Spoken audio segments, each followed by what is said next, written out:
Calgary. Let's take you right now to McMahon Stadium. Chris Cuthbert and Glenn Suter. Welcome to McMahon Stadium in Calgary. You're watching TSN, proud and exclusive home of the CFL in the 2008 Grey Cup game. It's a chilly night here at McMahon, 13 degrees the temperature, and it's a blustery night with the wind at 56 gusting to 70 as Marcus Howell and the Calgary Stampeders get set to kick off the John Hufnagel era in Calgary, and waiting to accept the opening kickoff from Brett Anderson. Completely rebuilt roster here with the Calgary Stampeders. The Lions stay pat. Anderson kicks into the breeze, and Joffrey Reynolds has it from his 15. And Reynolds with some running room across the 45. Good return to kick things off. 31 yards for Joffrey Reynolds as Henry Burris leads the Stampeders offense out, the man who led the CFL in touchdown passes last year, and here's the offense around him. Well, Joffrey Reynolds remains the starting tailback in the backfield for Henry Burris. Reynolds with 1,231 yards a year ago. His offensive line will see some changes. There's his receiving core, probably the strength of that offense after Joffrey. And then there's the changes up front. Dimitri Sumpas in his first game in the CFL. Shotgun, first pass of the season is a completion at midfield and a catch for Kenyon Rembo. I mentioned the BC Lions have basically the same starting lineup that they had a year ago on both sides of the ball, and on defense, that means Tyrone Williams, Aaron Hunt, Cameron Wake, a 2-award winner last year, and Brent Johnson up front. There's Javi Glatt in the middle of the linebacking core. One small change there, Jamal Johnson just for this week likely, and there's the secondary led by Baron Miles. 9 for Rambo, 2nd and 1, 2 backs in, and play action, dumped off, and here's Brett Ralph. The Raymond Alberta native has the first down. He's pushed out at the BC Lion 46-yard line by LeVar Glover. The Calgary Stampeders are going to try and get the ball out of Henry Burris' hands quickly, likely, especially early in this football game, just to let that offensive line settle in. That's where a lot of changes have been made in the offseason. Burris with a little play action and drops it to the outside to Brett Ralph. Personal best for Brett Ralph last year was 695 yards.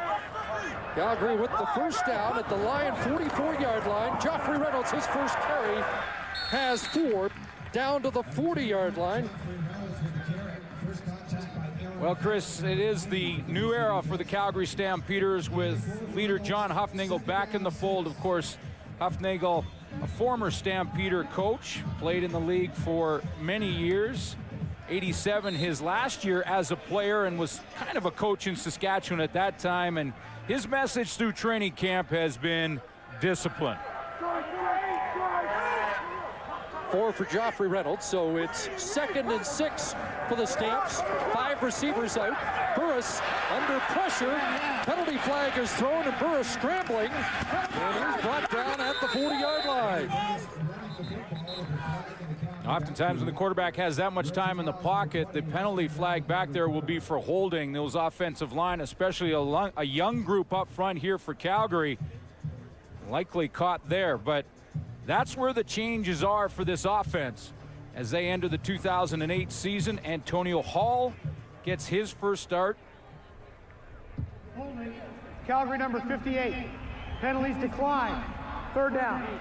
And that's who's called on the holding call. And of course, I mentioned Dimitri Sumpas, who also gets his first start at guard. Now, the good news for Dimitri is he's in between Jeff Pilon and Rob Lazio, 2 veterans. Cameron Wake, the outstanding defensive player last year, was the man that was turning the heat up on Burris and was held.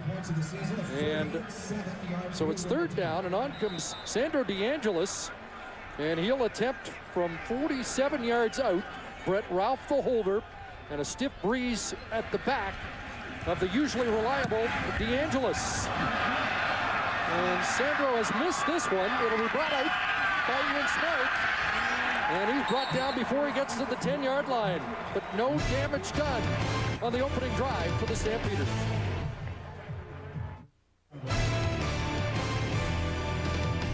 The CFL on TSN is brought to you in part by Rona, proud sponsor of the CFL. Rona, the Canadian how-to people. Lions' first possession will be at their own 10-yard line after the missed 47-yard field goal. And Buck Pierce wins the starting job for 2008 out of camp for the BC Lions. 4 starts last year, 2-1-1, and he was hurt at midseason here at McMahon Stadium. Give inside to the leading rusher last year, Joe Smith. And he works it out to the 19, finally brought down by one of the newcomers, and there are many in Calgary, Fontaine Hunter. Well, it was quite a competition between Buck Pierce and Jarius Jackson. Buck Pierce does emerge as the starter. You mentioned Joe Smith gets the first carry of this football game and of the season. Geroy Simon still in that receiving core, the leading receiver in the CFL a year ago. And the offensive line intact as well. I mean, all the starters for the Lions back together. Rob Murphy did not attend training camp. He's back at home with his wife, who is expecting triplets, and he has got the speed dial ready. Jarius Jackson checks in on 2nd and 1, short yardage situation. And Jackson following Angus Reid and the left guard, All-Canadian Kelly Bates. Should have the first down as we set a revamped Calgary defense. Well, it's completely rebuilt, including their coordinator. Chris Jones is hired by the Stampeders in this offseason. There's the front 4. Howard Hodges comes over from the Hamilton Tiger Cats, one of 3 with this Calgary defense this year. Juwan Armour, fans in the CFL recognize him. Salim Rashid, they're real high on him in the middle. And then there is the secondary and Dwight Anderson, the Ticat over in that group. Pierce back in. 1st and 10 Lions. And again, Joe Smith off the right side. Behind Sherko Hadji-Razili and Jason Jimenez. Well, Wally Buono's pretty much his only decision, the real tough decision that he had to make through training camp this year was who would start at quarterback after Dave Dickinson was basically cut loose. He signs with the Calgary Stampeders, and then it was basically an audition time for both Buck Pierce and Jarius Jackson. And Buck Pierce won the job because his completion percentage, and not just in preseason games, but in practice where everything is charted as well, was a little bit better than Jarius, although their numbers in the preseason were almost bang on. Jarius Jackson 9-2 last year, but that didn't factor into Wally Buono's decision. It's 2nd and 7. Here comes the blitz. Over the middle, Geroy Simon has the catch. As you mentioned, Glenn, the leading receiver last year, and he did it with that phenomenal season finale against Calgary, 211 yards. They really needed all of them, and Geroy Simon got off to a bit of a slow start a year ago, but Buck Pierce likes that favorite target, and Geroy Simon's in some of the best shape of his life. He told me through training camp that he feels great and is ready to go and pick up where he left off a year ago. Simon comes up short, 3rd and a yard on that short tackle by Dwayne Carpenter. So Paul McCallum will have to up into the wind. Low kick, bouncing at the 50, and a flag flies on the no yards. 31-yard McCallum punt. Marcus Howell with the return.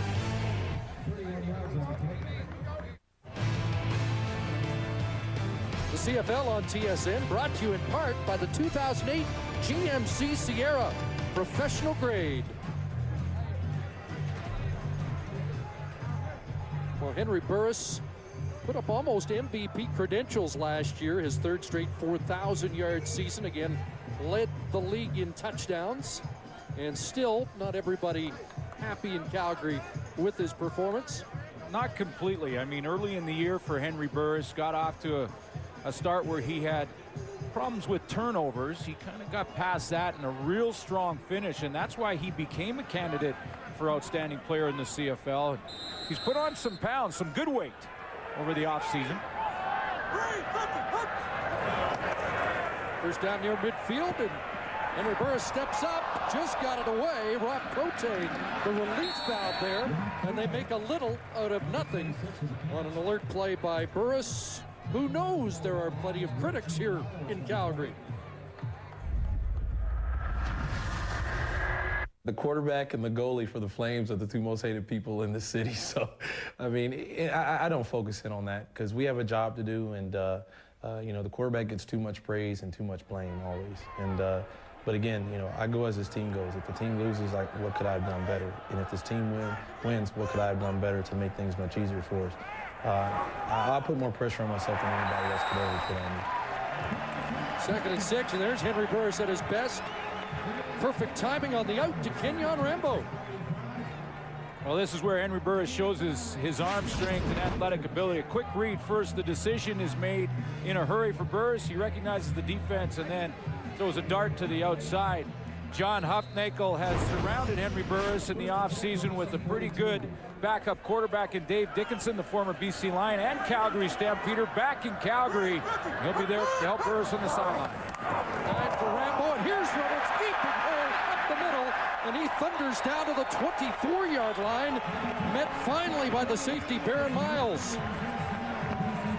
Joffrey Reynolds, 3rd in CFL rushing last year, career low 214 carries. One way you can help running back in a young offensive line is to run a few of these counter plays where he can cut back against the flow and hit that hole. And Joffrey Reynolds is untouched till he gets to Baron Miles, the safety. 18 for Reynolds, who has never had a 100-yard game against the Lions. First down throws complete. Rambo uncovered on that far side, spins off contact, and finally Miles there to clean up the mess for the Lions defense. One of the reasons that people were unsure about the Calgary Stampeders, but sort of quietly optimistic, I think, here in Calgary is because of John Huffnagel. You see Rambo starts out right beside Henry Burris, gets out of the backfield and then is wide open. But, John Huffnagel's famous for offensive game plans, and in fact, many think that John Huffnagel revolutionized the game, and we're seeing a little bit of it early in this season. Wally Bono's one of them. He said that yesterday. Huffnagel revolutionized the game. Funny snap, but Burris pulls it down, aiming for the corner. He's got it. Touchdown, Calgary.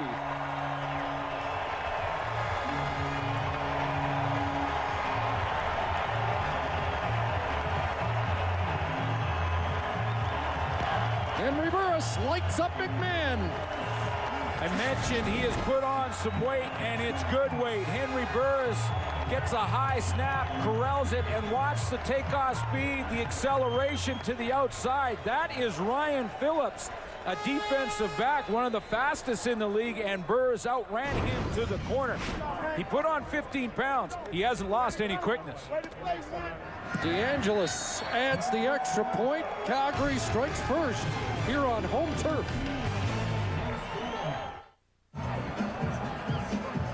Glenn, you mentioned he put on some weight. He said, I was doing the Kerry Joseph thing. He just did the Kerry Joseph thing on this opening touchdown. One of the questions I asked him is, with that extra 15 pounds, have you lost any of your speed or quickness? I think Henry Burris is faster this year. He showed it there to get the corner on Ryan Phillips. Outran the angle. He was 10th in CFL rushing last year. 2nd among quarterbacks. 5 touchdowns last year and 1 in the season opener. As DeAngelis kicks it off, and Ian Smart, the special teams player of the year in 2007, trots back out to the 35-yard line. Let's go back to Hunter, this. one of the first to meet him. Let's go back, Chris, to this touchdown. I want to show you that it's all Henry Burris, who is right here in your screen, because watch how the design of this play is all in this direction. Even running back Joffrey Reynolds. Burris takes the ball. He's supposed to go to his left because of the high snap. Forced to go the opposite direction. Now it's all him, and can he get to the corner? And he does.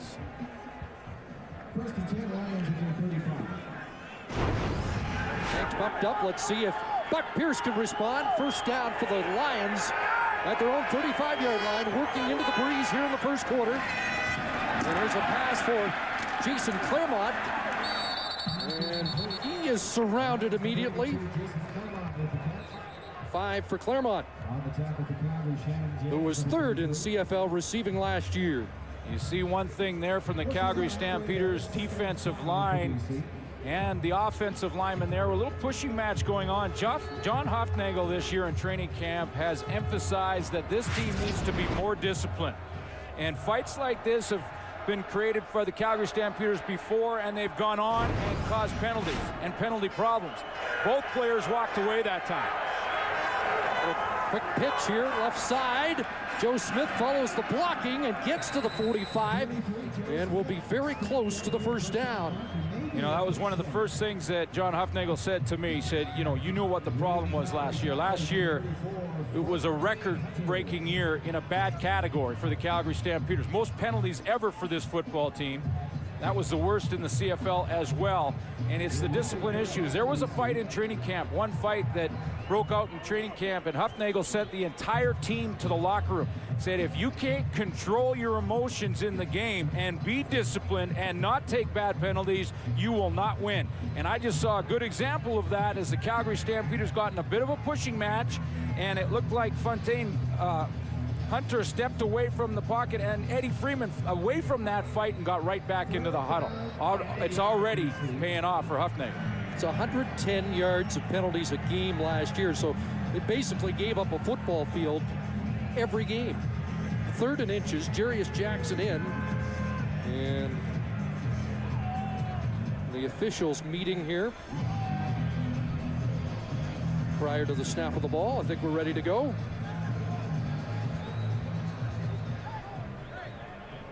Jackson at quarterback.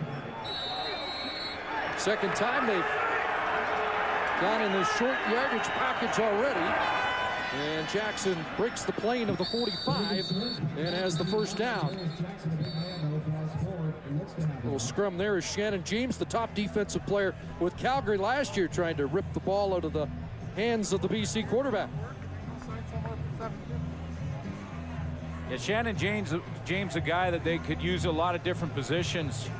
Shannon James, 60 tackles and added 4 sacks a year ago, but now they can rotate him with Dwayne Carpenter a little bit and gives him a bit bigger player in Dwayne Carpenter on rundowns, and Shannon James is an option that can go in and can still cover. So it's a situational opportunity, basically, for John Hufnagel. It is a first down. And a fresh set of downs for the BC Lions. Wally Buono has dominated his old team since moving on to Vancouver, 11-2-1 as a coach for the BC Lions against the Stampeders. 6 receivers set. And Buck Pierce to Claremont, and he holds on with Bannister delivering the hit as he caught the football. And Claremont a little slow to get up. Yeah, Jason Claremont is right here on the inside of your screen, the inside receiver. He's going to just find a little hole in the zone defense. He turns out that ball has to arrive in a hurry, but the throw is a bit high, and that gives Calvin Bannister a nice target. Put his helmet and shoulder pads right in the midsection of Jason Claremont. First couple of years in the season opener, Claremont injured a knee against Saskatchewan. How many times did we see him catch the ball and absorb huge hits last year? And durable, but feeling the effects of that Calvin Bannister hit. All Canadian in 07. 8 for Claremont, 2nd and 2.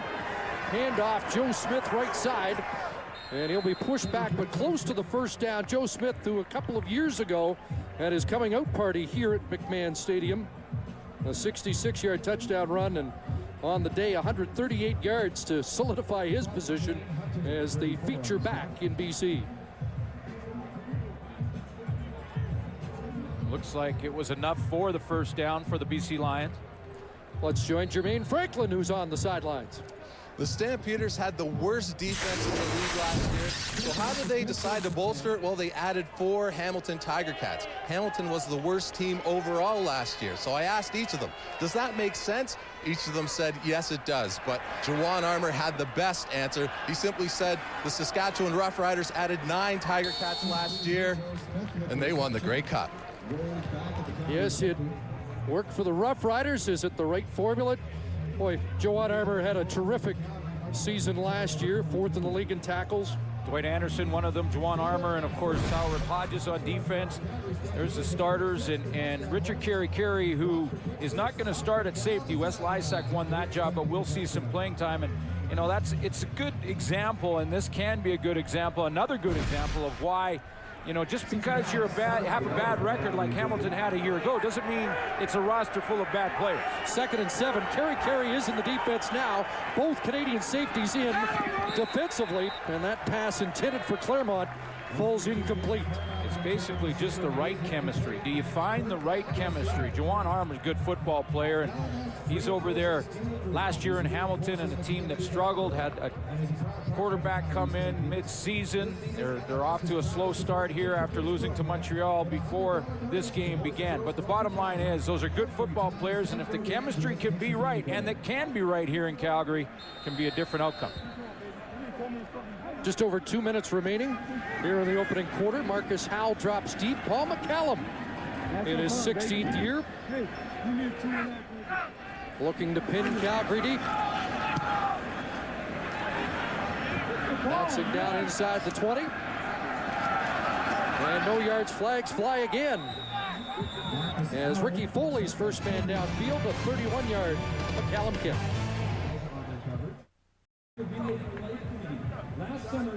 A couple of penalties on that play. There wasn't no yards against the Lions, a holding call against Calgary, so the ball will be spotted at the 15-yard line. Decent field position for this BC Lion defense, and you think of that front four. You just saw a shot of Brent Johnson there, perennial all-star, and he's won that outstanding Canadian award a couple of times. Mike Benavides is the new defensive coordinator, and he talked about the strength of the D being that front four and trying to accentuate it, but Joffrey Reynolds has had some running room in this opening quarter. Yeah, I think that's got to be probably the most pleasant surprise for John Huffnagel and this offense led by George Cortez, as well as that young offensive line up front is right now opening some holes for Joffrey Reynolds, and they have maybe their best test of the year. I mean, this is Cameron Wake, Aaron Hunt, Tyrone Williams, and Brent Johnson. It's arguably one of the best front fours, with all due respect to the Winnipeg Blue Bombers and Jonathan Brown in Toronto, but this is a good one. 11 for Reynolds. This time play action. Lots of time, and now Burris steps up. Couldn't find any receivers and has to step out. Forced out by Cam Wake. Pretty good coverage downfield. And patience from Henry Burris to not force the football. Take his time and live to play another down. You mentioned turnovers a problem early last year. It included week 4 against BC when he threw a couple of interceptions and also fumbled twice, and the heat was on him early, but he was spectacular down the stretch until he was injured. 9 of his final 10 games were 300-yard performances. 2nd and 8. Threw into traffic and threaded the needle to Jermaine Copeland, a first down. Corey Banks can't believe that one got by him. There is a penalty marker on the play. Well, Corey Banks and Dante Marsh were standing almost side by side, and Jermaine Copeland was in between them, and that little window was only about a half a yard wide. Somehow that ball got past him. We'll talk about it now, and it looked like it may come back anyway. But that was not a big window.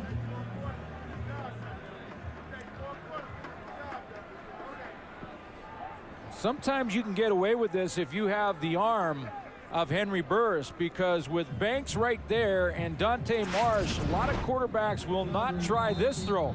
But Henry Burris, I know this is coming back. We got to show you again, though, because this is a small window, and he guns it through there.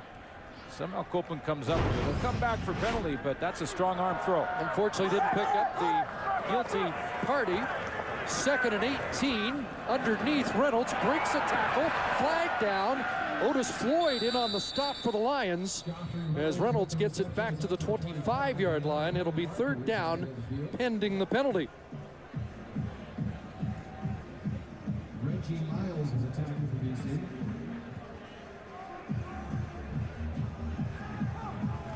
And unfortunately, Don Ellis, who's making the calls, is Microphone not working at the moment. Well, he's turning to talk to the BC Lion captains, which means that this is going against the Calgary Stampeders. If the Lions decide to decline the penalty, which I think they have, Calgary Stampeders will be forced to punt. And that penalty was declined, so John Huffnagel will send on his kicking team. Dozen seconds left, first quarter, so Burke Dales will get a chance to punt with the wind at his back. It seems to be not quite as brisk as it was at the start of the game, and we were told that Glenn Johnson, who was to be in charge of this game, has left the field with an injury. And Dales off the side of his foot, not a good kick. And this will go out near midfield. And will we get another punt for the Stampeders? Burke Dales had a 44-yard average, which is real good. A year ago, he had some control problems. That kick just 30 yards off the side of his foot, and it puts the BC Lions in pretty much their best field position of the game so far. And the Lions don't want to give him another shot, it would appear. With the wind at his back, they'll take the 30-yard kick.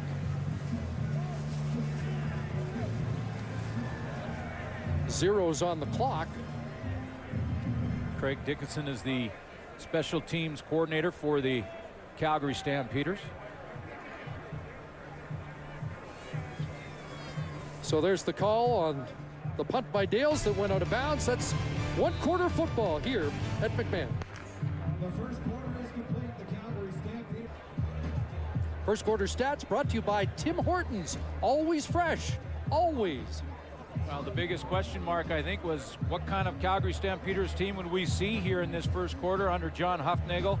And we see balance in the offense. Just over 50 yards, both passing and rushing the football. So some balance from John Huffnagel, and it looks to me like, Chris, early on in this game anyway, that Henry Burris has good control of this new offense. Now, it's hard to assess Buck Pierce. They did go against the wind in the first quarter. We'll get a better gauge on the BC Lions offense as they go to work for the first time with the breeze at their back close to midfield after the 30-yard Burke Dales punt. And they go to Joe Smith right side. Hold closed down and hurry. And Smith just has a couple against the revamped front four of the Stampeders. And that was a question mark even in the mind, I think, of John Huffnagel going into this game, what he had up front when you've got so many new people. So many new people playing against a veteran football team, but he did say that the one thing that they will do is fly around the football. Of the 12 starters out there right now, Chris Jones is a newcomer as well as the defensive coordinator. Of the 12 starters out there right now, they cut 8 from the starters a year ago. Got 8 new ones. Second and 8. Here comes the rush. Buck Pierce rolls. Buck Pierce in trouble. Brought down Miguel Robidet. The first-round draft choice in 2005 gets his first CFL stat. One of the guys that gets a new lease on life with John Huffnagel, and he delivers a big play here. Really one of two, and he is right on the outside, right on an inside move, and then he will track down Buck Pierce. But one of two guys, Mike Labinjo and Miguel Robidet, who John Huffnagel coming into camp said, I want to see if these guys can play, and I will give them every opportunity in camp to show themselves. And they did that in a big way. McCallum kicks it away. Marcus Howell lets it go into the end zone, and it will roll out for a single point. So McCallum was aiming for the corner, and Howell wisely let it go into the end zone for the single.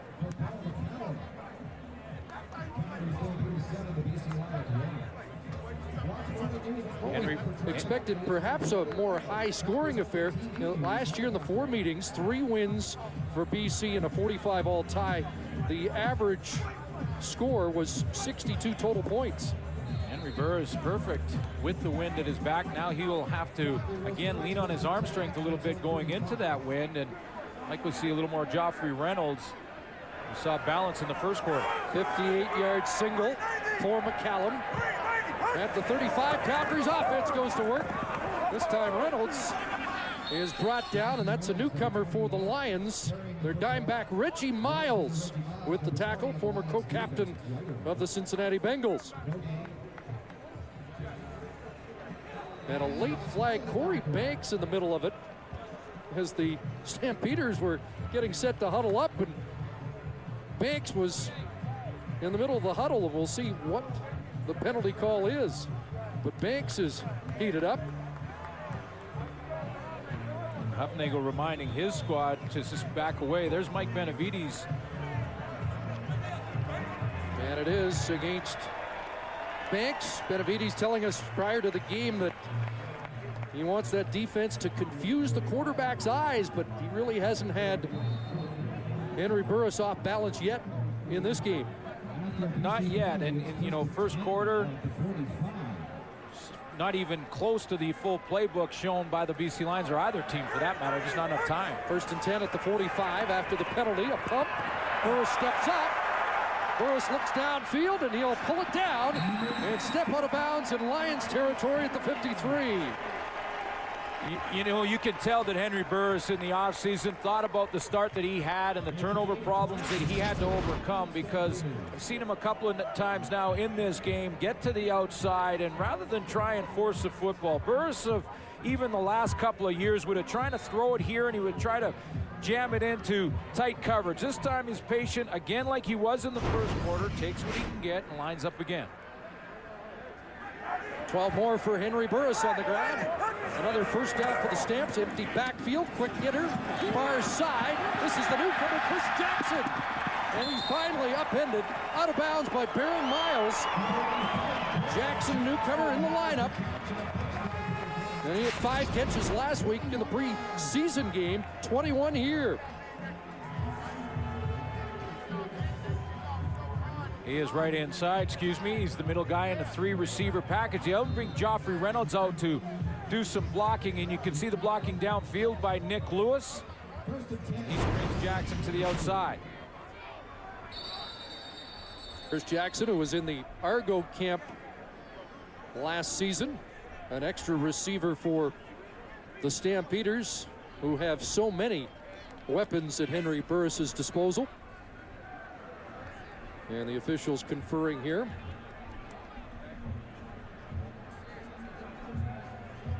Purilators proud to be partnered with the Calgary Stampeders and wants to thank all Stampeder fans that supported the Purilator Title program. And we're told we'll get Don Ellis's mic fixed up for at halftime. I guess Glenn Johnson had the mic. I would say a passing grade so far for this young offensive line. We mentioned that off the top with Antonio Hall up there in his first start. Soon passes as well at the guard position. So far, so good. Good variety as well for the Calgary Stampeders in their play calling. 1st and 10. Straight back to pass. Burris is a man open. Touchdown, Kenyon Rambo.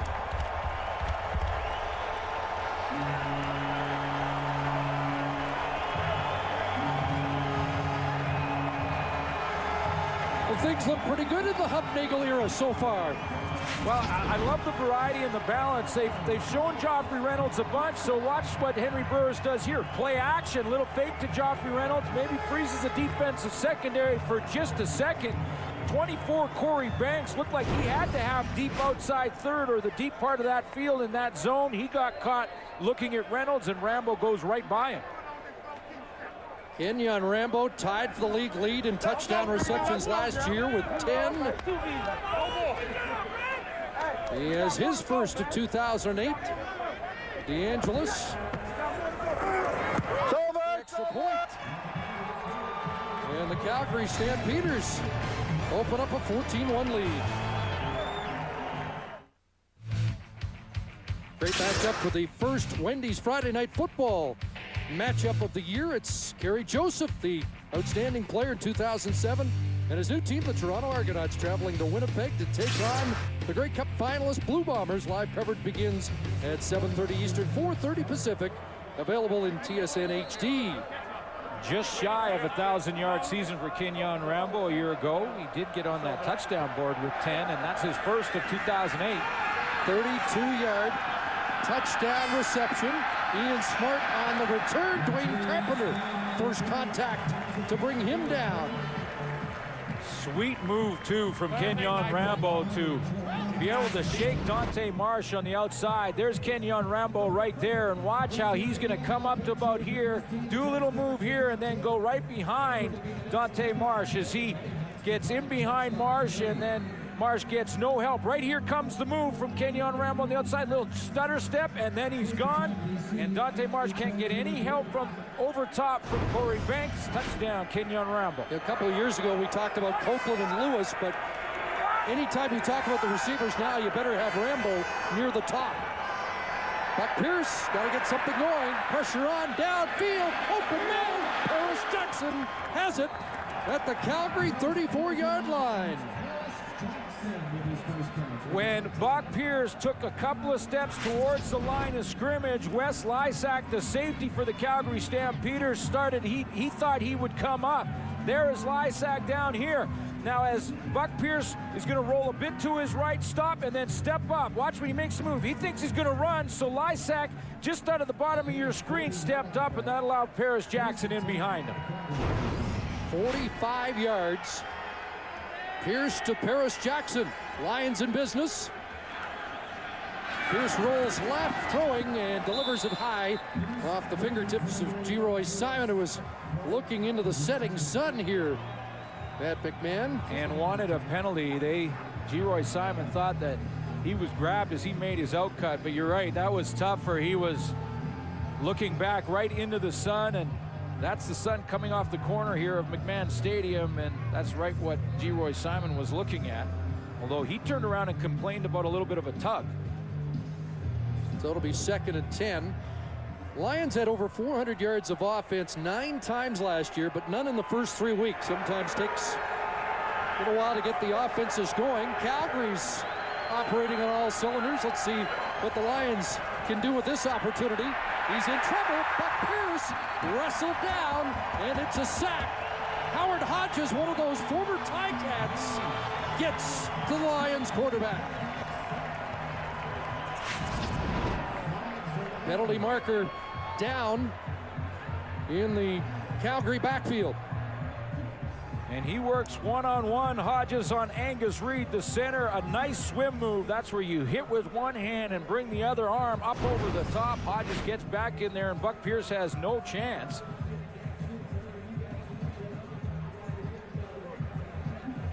Officials conferring. Juwan Armour perhaps lobbying that the call is going against BC.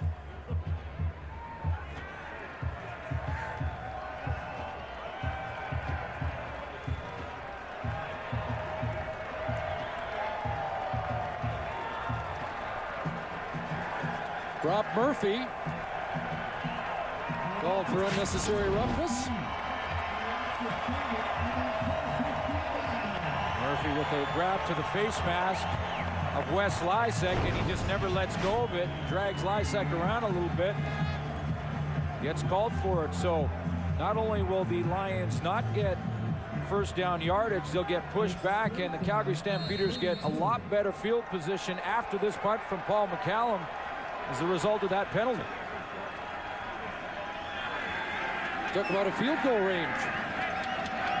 And so McCallum will try and aim for the corner. And off the side of his foot, not a good kick. And it'll go out at the 31-yard line. That's a penalty likely to be declined by the Stampeders. They'll take it there. And Wally Bono's first offense squanders an opportunity, and then the special teams can't pin Calgary deep. It's going Calgary's way so far in this first half.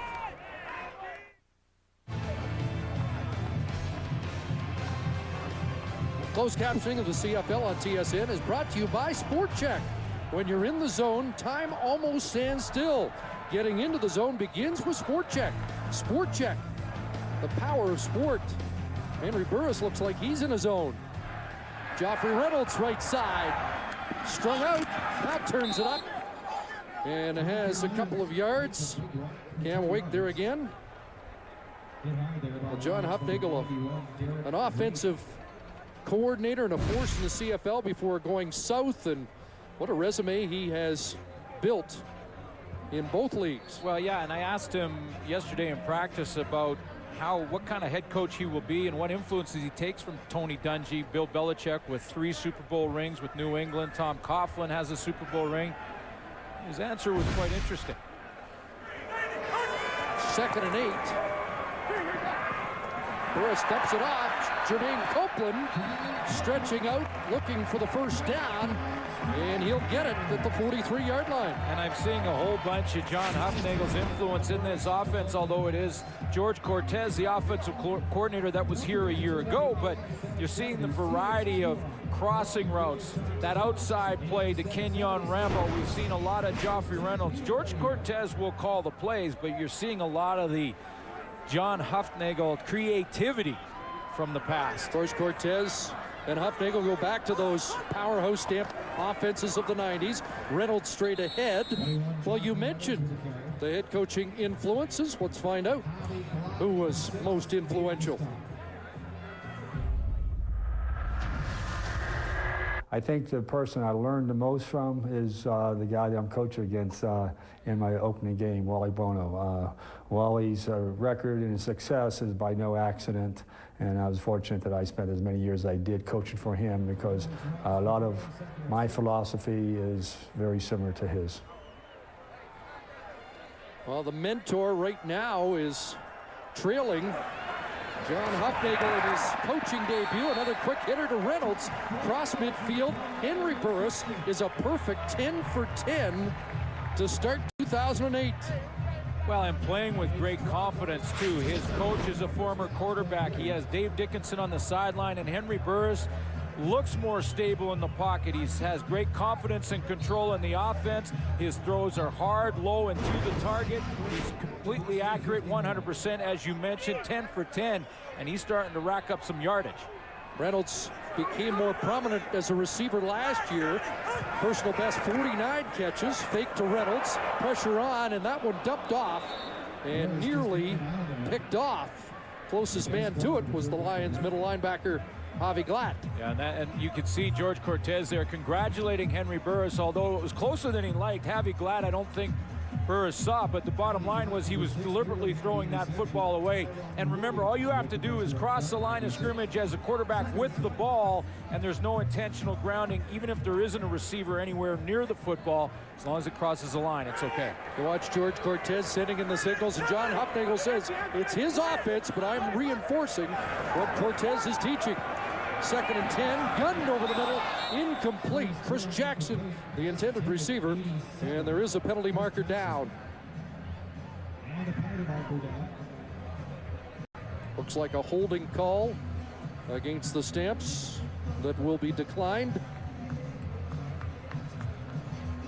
I think a few holding calls are to be expected by the young Calgary offensive line, who, boy, I think you have to give them a passing grade in the first quarter and a half here of football to play against one of the premier defensive lines in the CFL, and only, I think that's their 2nd holding call of the game, and they've racked up some offense led by Henry Burris behind them. So, but what has been a real concern for Calgary, and I think even a question mark for the head coach John Hufnagel, looks okay so far.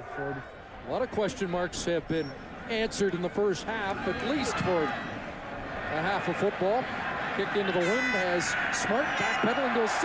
Tripped up right away. Great downfield play by Brandon Browder, the corner, who's a special teams demon last year with 16 tackles. 45-yard punt into the wind by Dales. And the play by Browder limits the return to 2. And there is a flag back at the line of scrimmage. You mentioned how great he was last year on the teams. They'll confer on the penalty, and we'll step out with the Stampeders in the lead. The CFL on TSN continues Saturday. The Edmonton Eskimos take on the defending Grey Cup champions Saskatchewan Roughriders. We'll be at Mosaic. Live coverage begins at 7 Eastern, 4 Pacific. We'll have it for you, TSN HD. The Lions called for holding, so they're backed up. Joe Smith off the left side, forward to the 6-yard line against a pumped-up Stampeder defense. Last year, the Calgary Stampeders could not stop the run. They were last in the league versus the run, and that's one of the premier running backs. In fact, Joe Smith led the CFL rushing the football last year, and the Calgary defense, as new and young as they are, is holding him in check so far. There's his numbers from 2007. You're seeing Reynolds tonight. We'll see Charles Roberts tomorrow against the Argonauts. 5.5 to go first half. 2nd and 6. Flag down. Pierce is looking for Claremont, incomplete. They got a penalty marker down. There was a Stampeder late to leave the field. They're saying legal procedure against the Lions. Legal procedure against the BC Lions.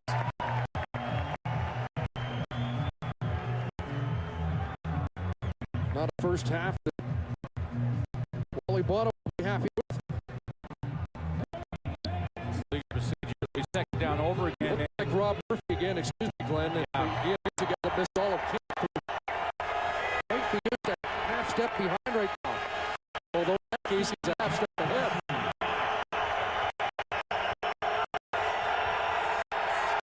Second and 10, they take it half the distance. And Pierce over the middle. Claremont couldn't get in and got punished anyway by Browner. That's the second time in the first half Jason Claremont is dinged.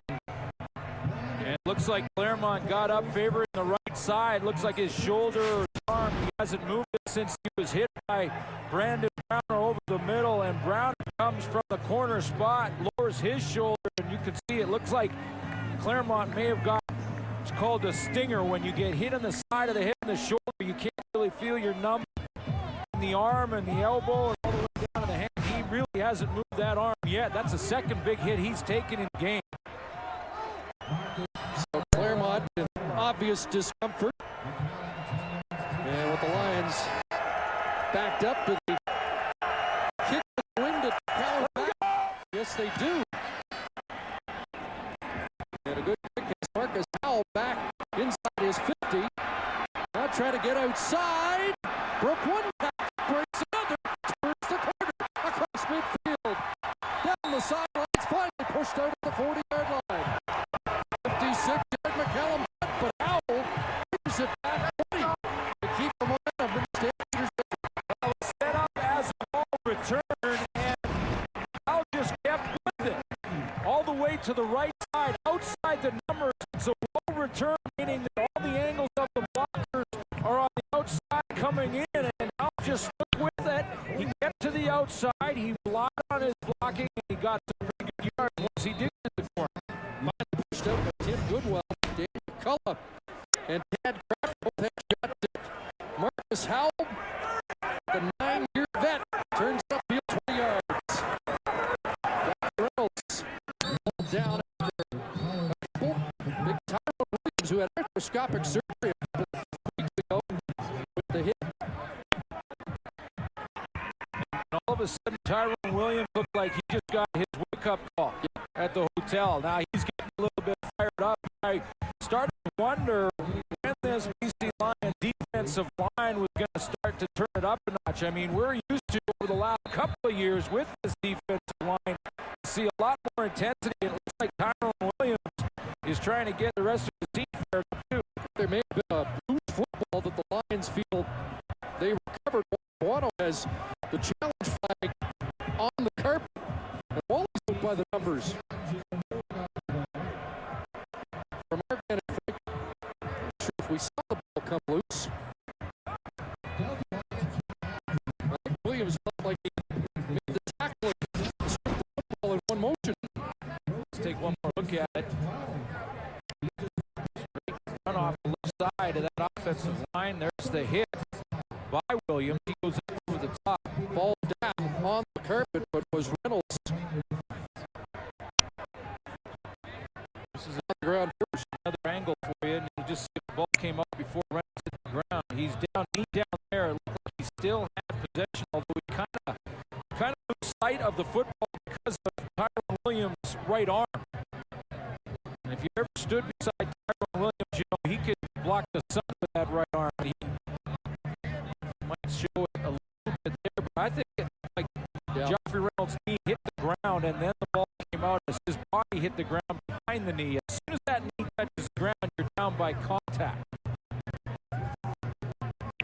So our first challenge, as Don Ellis started the game at the back, judge goes under the hood. And one of the ways that the officials in the league has tried to improve this process this year, and I think it's a good one, is that they will have an official who is a supervisor of the booth that will now communicate with the head official who's looking in the field of the booth, so he can actually help him make the correct decision. The bottom line, the decision comes to the official on the field. Here's the great look. The knee is down. Joffrey Reynolds still has control. So that's probably your best look at it. In an effort to try and make sure that they're as accurate as possible, there's now a supervising official up in the booth to help the on-field official who will make the final call. Get a better angle of it than that one, and it clearly will be still Calgary football after a 2-yard pickup by Joffrey Reynolds. Wally Buono had to rely on his coaching staff upstairs and the enthusiasm from Tyrone Williams. Tyrone Williams was jumping up and down, and I think that may have influenced the head coach a little bit as well to throw the challenge flag. Well, defense led the Canadian Football League in takeaways last year with 57. Takeaway BC was plus 25. Calgary was minus 20. So opposite ends of the spectrum. Buono wants to turn over here. He's not going to get it. Correct call made, second down, and free challenge loss for Wally Buono. But the first couple of angles, it was tough to see. Worth the gamble from Wally Buono when you think his team really needs to lift. They need a turnover or something to get them ignite a little fire under. Second and 8. Under 4 minutes to go first half. First with time. And it's down to the 32-yard line, but it'll be at least a couple of yards short of the first down. You just mentioned it again, Chris. Henry Burr is big time. He's going to be a little bit short, but that offensive line, and Tony Paul's playing so well at the left tackle. That's the biggest question mark, and Dimitri Sutas is a big question mark at right guard. You know, they thought they were pretty good up front. Chris Sweet, the offensive line coach, but then they lost in training camp Jesse Newton, they lost Derek Armstrong, and there were some concerns. And boy, Henry Burr has had a lot of time. I only can think of twice that he's had to scramble out of the pocket and pick up yards running the ball. The was into attempt a 40-yarder. As they take the clock down.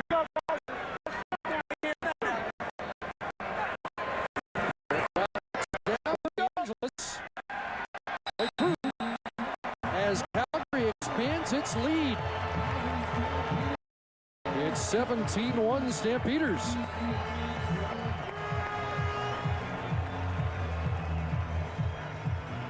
Got an injury report. Let's join Jermaine Franklin. Thanks, guys. Jason Claremont suffered a strained muscle in his neck. He'll be reevaluated at halftime. Same with Rashid Salim. He suffered a strained shoulder, and according to the Stamps doctors, the official that has not returned has a detached retina. As Glenn Johnson left, so Salim Rashid, the middle linebacker for Calgary. And Jason Claremont on the injury list at the moment. Wally Buono needs his team to get things turned around. This coming on the heels of a very disappointing Western Final after a brilliant 14-3-1 regular season. You know, I mean, Wally Buono will likely go in at halftime, and he has to remind his football team that, yes, they're veterans. Yes, the starting group is back. Yes, this is a group that won 14 games last year, but you have to earn everything you get, and this is a new year. And I know they have dominated Calgary since Wally Buono moved to the BC Lions, but this is a brand new Calgary roster with a new head coach, and they're playing well. DeAngelis sends it downfield. Smart looking for some field position for the Lions. And he's upended by DeAngelis. Aggressive play by the kicker downfield as Smart gets it across the 40-yard line. It's also been tough to really evaluate Buck Pierce's play. I don't think he has been all that off. I think he's been rushed more. I mean, of the two quarterbacks, Buck Pierce or Henry Burrs. Henry Burrs has a lot more time in the pocket to make those decisions, and Buck Pierce has been a bit on the run. Had 28 plays last week in the preseason game against the Stampeders. Final play before the 3-minute warning goes to Joe Smith. Hold for Smith, rolling across midfield down to the Calgary 50 as the Lions look for a little shot of adrenaline here before halftime. We'll step out and be right back. First and 10 now. Calgary Stampeders 15-yard line for Lions. 2 minutes, 40 seconds remaining in the opening half, and then we'll go to the boys back in the studio. They look like they were already in mid-season form after the pep talk in the preseason show from the pinball. Get their take on the action today as Mark Trestman wins his CFL debut, and John Hupnagel looks good in his so far. Buck Pierce, G. Simon inside the 40-yard line. And that's a first down for the Lions, trying to close this 16-point Calgary lead. Very important 2 minutes and 24 seconds for the BC Lions, trying to get on track and take some momentum into the locker room at halftime. This is just a little roll off the play action to G. Simon, who sits down, finds a hole, and picks up the first down. But this is an important 2 minutes. They need to get something on the board here. 13 for G. Bunch formation right side. Claremont back in. Buck surrounded, taken down, another sack. That's the third of this opening half, and Eddie Freeman comes up with the quarterback sack. It's like Michel Robidet shaking up on the play. Robidet went down as he got caught. That Calgary Stampeder defensive line are just pushing and collapsing the pocket here. Eddie Freeman makes a little inside move, and he gets to Buck Pierce. Somewhere in the middle of that pile, Robidet went down and didn't get up. That was a nice move to cut back inside. Loss of 6 yards. Eddie Freeman's a load, 6'5", 307. Played the final regular season game last year in the Western semifinal. A sack in each game, and he has a sack here. The third of the opening half for the Stamps. And the one thing I've noticed in this first half from this Calgary defense, led by Chris Jones, of course, the former D coordinator with Montreal, is that he's really simplified things. He's gone to a 4-man front and 3 linebackers, 4 defensive linemen, and it looks like Robidet gets to the sideline. But simplifying things in that, he's letting the linemen just get after the quarterback and the linebackers help in coverage, and it's been working. Yeah, that was the message from the defensive players we talked to yesterday. It's a simple defense downhill, and here they come again, and they get to the quarterback once again. That's Juwan Simpson, a newcomer out of Alabama. And Chris Jones is fired up.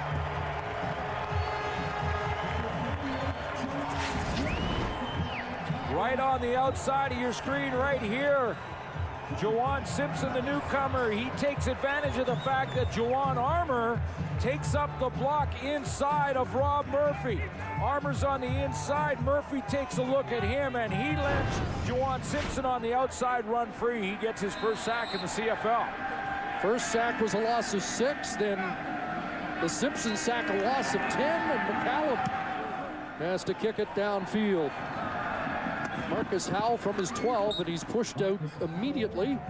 91 seconds left and a half, dominated by the home side, and in some ways a little surprising, and Buck Pierce getting attention as he's getting beaten up in this first half. That's the throwing arm. And it's also the shoulder that was injured last year here at McMahon. A couple big hits in a row on Buck Pierce. The last one from a linebacker who's free off the edge at 235 pounds. No one stopping him or slowing his momentum, and he lined him up nicely. A clean hit using his shoulder pads, and Buck Pierce trying to shake it off. High shotgun snap. Burris the handoff to Reynolds. Well, I think if you're the new head coach of the Calgary Stampeders in John Hufnagel, Tempers getting a little short out there. Flag is down, and again, we talked about Hufnagel's message about discipline.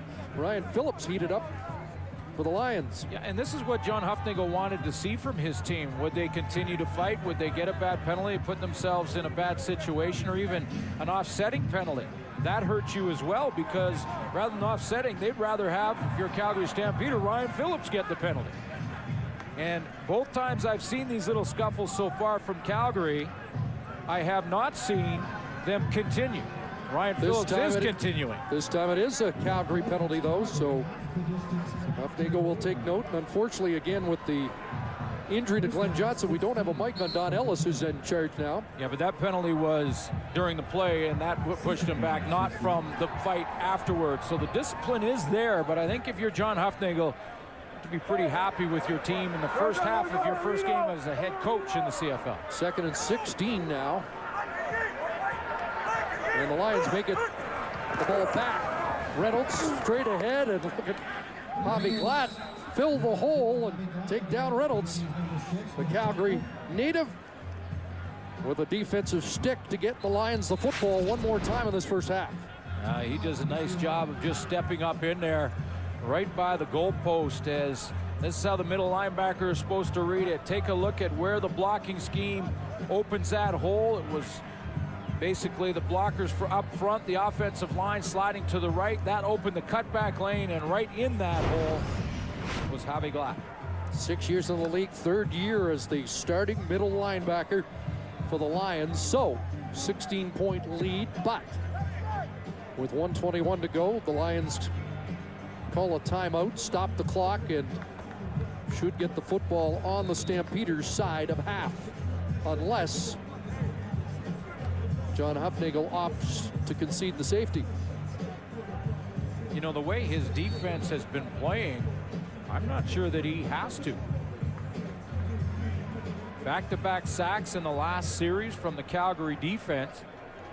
And the gusting wind that opened the game, not present there, but Dales will kill a few extra seconds and concede 2. And I think it had more to do with that win, Chris, than it did about where they are in the field, because Burt Dales was standing just inside the goal line, usually just inside if there's no wind or if you have a little one to your back. You're going to punt the football, conventional thinking. But if you're any deeper than that, 5 to 10 yards deep in your end zone, that's when I think teams are automatically giving up safeties. But with that wind and the fact that Calgary Stampeders are out in front, John Hufnagel will give up 2 rather than field position that could have been an automatic 3 and maybe worse going in at halftime. And basically the theory there, why give the BC Lions, when Calgary has basically beaten them in all phases in the first half, any momentum going in at halftime? Stampeders won just one of their last 8 games to finish 2007, but a very different looking team to open the new campaign. Lions take the ball at the 35 instead of accepting a kickoff. Buck Pierce goes back in after consecutive sacks in the last series. Buck looks downfield for Simon. Brandon Browner there, and G-Roy with a circus catch. That might ignite the Lions. What a matchup. The highly touted Browner and the leading receiver in the CFL. And Brandon Browner right up, challenging G-Roy Simon in press coverage, in great position, times his jump, gets his hands on the football, but Simon sticks with it, and off the tip comes up with it before he goes out of bounds. Yeah, that is a premier matchup, a shutdown corner in Browner against the best in G-Roy Simon. 38 for Simon, ball at the Calgary 37, still over a minute to go. Fake to Joe Smith, pressure on, Pierce gets it away, looking downfield, touchdown, Corey Rogers. Oh boy. And that shoulder bothering Buck Pierce, but he still put enough on both of those deep throws. Corey Rogers out-dueling Dwight Anderson and gets the Lions into the end zone for the first time. Just like that, a little momentum swing just before the half, and Buck Pierce gets that out there again. Good coverage by the Stampeder corner, Dwight Anderson. Rogers hangs in there, catches it on the off shoulder, and is on the board. 38 to Simon, 37 to Rogers, who had 3 touchdowns a year ago, and in a half that felt like it was completely dominated by Calgary. The lead is now just a touchdown. Clearly, Buck Pierce has decided they need to stretch this defense to get some more room underneath, and he came out slinging it because right here is Corey Rogers on the outside working one-on-one on Dwight Anderson. Now, Anderson is in great coverage, and Buck Pierce has to see that, but he's going to throw it anyway. And sometimes you just have to trust your receiver will come down and win that one-on-one fight. And he got both his receivers in back-to-back plays to win that battle. First, it was G-Roy Simon on Browner. That time, Rogers on Anderson. It ain't over yet, baby. Good protection, baby. Playmakers have to make plays, and G-Roy Simon's as good a playmaker as there is, and his circus catch set it up. Let's take another look at the Simon catch that got them into scoring range. This is just patience and great body control from G-Roy Simon to be able to dive, fight during the tip right here so that Browner can't get the interception, then keep control of his body as he turns and just with his fingertips pulls it in and keeps the right foot in bounds. That gives his offense some momentum, and they cash in with Corey Rogers on the next play. Momentum shifts, final minute. But Anderson boots it downfield. And Reynolds on the return. Up to the 30-yard line and met there. So 52 seconds on the clock. It's funny, though, you know, when you think about the strategy, John Hufnagel does the right thing. He gives up the safety to not give the BC Lions automatic, excellent field position. And it doesn't matter sometimes. Sometimes the right decision comes back on you anyway. I mean, it still was the right decision by John Hufnagel in a lot of ways to not give the Lions field position, but just like that. And that's how it can happen in the Canadian Football League. In 2 plays, you can cover a lot of yardage, just like that. Let's see how Henry handles the final minute here. Conservative or not, no, he goes to Rambo and off his fingertips with Dante Marsh in tight coverage. Well, and just like that, Chris, looks like the BC defense now are that much tighter. I mean, that you could see Dante Marsh was right in the hip pocket of the target. So Mike Benavides is now using the momentum from 2 big plays on offense to maybe get the ball back one more time. You know, he said to us before the game that they'll be more aggressive in the weeks ahead. But right now they're kind of going into this game blind, not really knowing what this new Calgary offense was going to look like. 2nd down and 10. Reynolds broke 1 tackle and spins to the 35. You know, you make a great point, Chris, in that this was a tough game in some ways to scout for Mike Benavides on defense and on offense as well for the BC Lions, in that you have a new coaching staff. You do have the defensive coordinator with some CFL experience in Calgary and Chris Jones, and Mike Benavides does know George Cortez, but you know that Hufnagel's bringing in some differences. They did close practice, which both coaches talked about yesterday in the press conference, because there was going to be an element of surprise. Some new personnel from the Calgary Stampeders on both sides of the ball. And for the BC Lions, they're going to need, this is an important halftime, so now that they can take a look at what the Stamps did in that first half. Big rush on, but Dales gets it away. Smart at his 36 gets a block. Flag down. And Ian Smart up to the 49-yard line. 18 seconds left. And we'll find out what the flag is. 39-yard punt, and Smart brings it back 13. Well, if it's no yards, that's another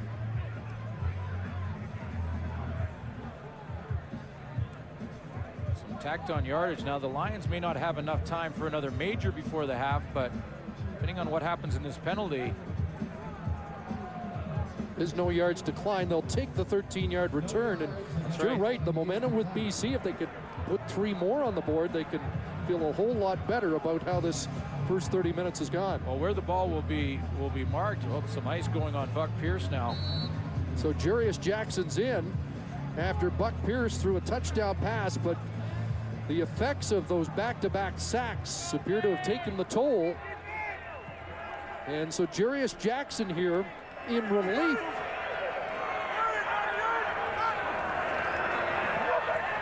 His first pass, looking downfield and no one home. Closest man was Geroy Simon, but that was overthrown by at least 10 yards. Buck Pierce has taken some hits in this game, especially in the second quarter, but it started right at the beginning. He had to scramble there. That offensive line quite up to form just yet because he's taken some big hits. Again, especially late in this first half. And then 2 long throws when he really had to twist and torque that upper body and lay it out there. They were successful throws for Buck Pierce, but he's got the ice on the shoulder now.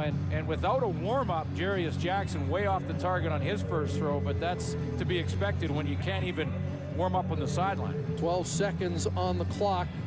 Juwan Simpson, the new defensive end, shaken up on the play. Jackson did have an open Geroy Simon on that last play, but again, without a warm-up, he hustles out on the field, and now he's, the BC Lions said all through training camp that they're going to need 2 all year long. I'm not sure they thought it would be this quick, and they were very close when it came to statistics in the preseason. Well, Jarius Jackson and Buck Pierce were almost bang on. Wally Buono did not take last year's performance by Jarius Jackson into consideration when he decided on the starter for this game. It was all this year's production, both in practice and in the preseason, and that's why Buck started. But he's been saying all training camp that they're going to need both. Jarius Jackson, a great story last year when Buck Pierce went down with the shoulder injury here at McMahon Stadium. He started the last 10 games, Jackson winning 8 in a row at one point. There's Buck Pierce's numbers look pretty good after those back-to-back completions to Simon and the touchdown to Corey Rogers. So 2nd and 10 at the Lion 50. Jackson back underneath the throw, complete. And that's the newcomer, Clarence Coleman, who dropped the football. I think they're ruling the play was dead. Coleman wins one of the few jobs that were open at training camp, the 5th receiver position, a former member of the Buffalo Bills. 4 seconds to go. Yeah, there weren't many, were there? Positions open in the BC Lion lineup for rookies. They brought in 11 receivers to try and find one that could play that 5th receiver spot, and Clarence Coleman won it because he was the most consistent. Now 4 seconds to go. Last year, the longest field goal for Paul McCallum, 48 yards. I might have bet on him in the first 5 minutes of the game, the way the wind was howling. Not quite as strong now, but he will attempt a 59-yarder on the final play of this first half. Jackson the holder, and McCallum missing it with a line shot, but Marcus Howell will run out. And Howell brought down nicely by Matt Kirk on the final play of this first half. The Lions get 9 late points, and it's a 17-10 Stampeder lead.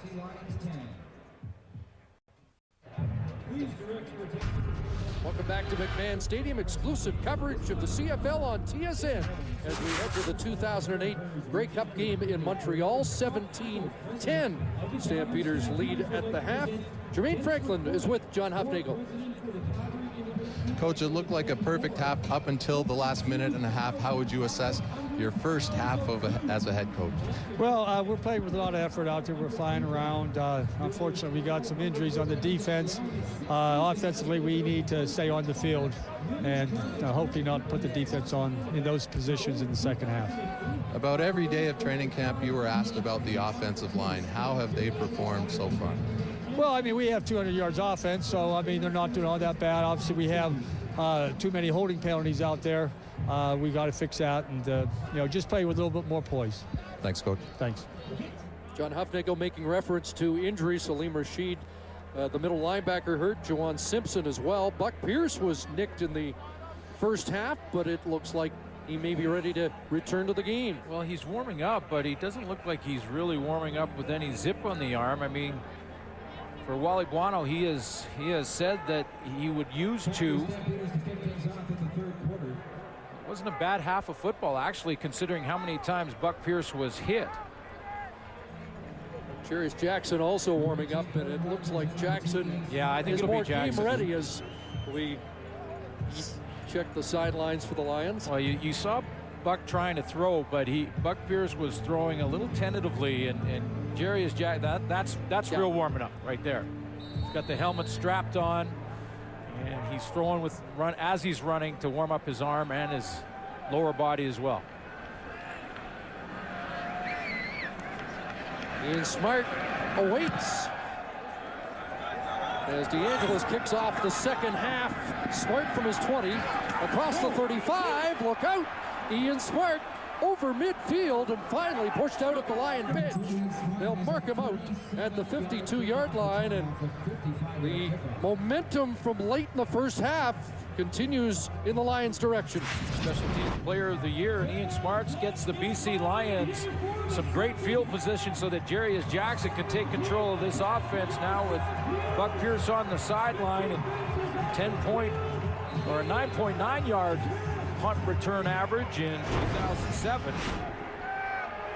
Jarius 9-2 as a starter last year, but in the Western Final just 3 of 12, 2 interceptions before he was replaced in the loss to Saskatchewan. Joe Smith straight ahead, a couple of yards. Well, the one thing that Jarius Jackson will bring is his strong arm, especially when the Lions go into the wind. Now they deferred in the first half. They won the coin toss so that they would get the decision in the second half and have decided to take the ball. So they'll have the wind at their back in the third. Maybe Wally Buono called the Weather Channel and found out that the wind may be dying down even more as the night goes on. Stampeders using 2 Canadians on the ends now. Mike Labinjo and Justin Phillips under pressure. The ball delivered by Jackson, incomplete. And that was intended for Jason Claremont, who has been in heavy traffic all night long. Well, we mentioned earlier that Mike Labinjo was first-round pick and a guy who high expectations from the Calgary Stampeders and their fans. When John Huffnagel came in, he said, I am going to give him every opportunity. And what he said to Mike Labinjo is he brought him in his office and said, where can I judge you best? On the D-line or back in the linebacker? Where are you going to show the best? Mike Labinjo said, move me up at rush end. And he won a spot right there in camp. McCallum, a good kick, angling that one, but it takes a bounce into the end zone, which is not what he wanted. And Marcus Howell will step out. Another point for the Lions, although McCallum was hoping to back Calgary up. 17-11, Stampeders.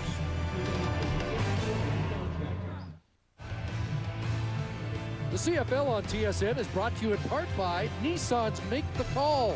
Play on cfl.nissan.ca for your chance to win a trip to the Grey Cup. So after a good return by Ian Smart, a 2-and-out by the Stampeders defense, a single point for BC, and now Calgary first possession, second half, and Dante Marsh with a quick stop on that completion to Jermaine Copeland. You heard Schultze talk about Henry Burris. Did he ever? Said it was his best first half that Chris Schultz has ever seen him play. I agree with Chris that it was a very good first half, especially when he had to improvise. He made great decisions. He was patient and threw the ball very well. Looked like he had complete control of the offense in that first half.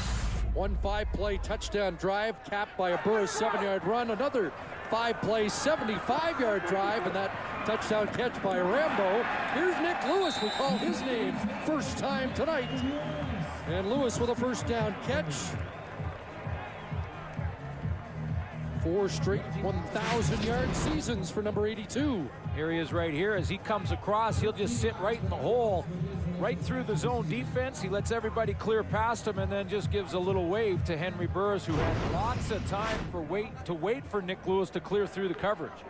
The dime back, Reggie Miles, a newcomer for BC, made the tackle, but a 13-yard gain. Joffrey Reynolds off the right side, tripped up, and hurdles down to the 45-yard line. Ask John Hufnagel whether or not Joffrey Reynolds will be used more in the offense this year, if he has plans to make sure that Reynolds can improve on his numbers from a year ago that did drop off from the year before in 2006. And Coach Hufnagel basically said Joffrey Reynolds will get his 1,000 yards if he stays healthy. I'd be shocked if he doesn't, but this is a quarterback, a former quarterback as a head coach, and you know he likes to throw it. It was a hot-button topic last year, and 15 carries, 55 yards in the Western semifinal. Another first down catch by Nick Lewis to the BC 32-yard line, and Burris hot to start the third quarter, as he was off the mark in this game in the first quarter. Well, you can be calm and in control of your offense if you don't have anyone in your face. And Henry Burris and the quick throw here. John Hufnagel said at halftime coming out there, we all heard him say that they want to control the football, put together some long drives, 10, 11, 12-play drives, so they can keep their banged-up defense off the field. A couple of catches for Lewis gives him 298 on his career. First down at the 32. And Burris looking downfield, and that ball dropped. Intended for Chris Jackson. Chris Jackson had his hands on it, went through the seam, but the veteran at safety, Baron Miles, just came across the field, and I think he just caught the eye of Jackson. Chris Jackson sort of peeked to number 9, coming across to hit him, took his eyes off the football, and you could see there is Miles just saying, hey, I'm right here. That's not on the quarterback. That's a drop, catchable pass for Chris Jackson. Like it was on the money, 2nd and 10. And a quarterback draw. Yes, he breaks a tackle. And for the 25, he'll be short of the first down. Aaron Hunt prevented the first down. This is what Henry Burris wanted, and the reason that he went into this workout program in the offseason that emphasized weight training, a ton of core work. He talked about changing his training program so that he could strengthen his lower body, strengthen his throwing arm, and you could see him break tackles. He said, I wanted to be more stable, not only when I was in the pocket, but when I was running the football. He said, last year I looked at some times I got hit, and I flew 5-6 yards. I wanted to avoid that, and he showed it there. 7 yards for Burris. So on third down, DeAngelis surveys a 32-yard attempt.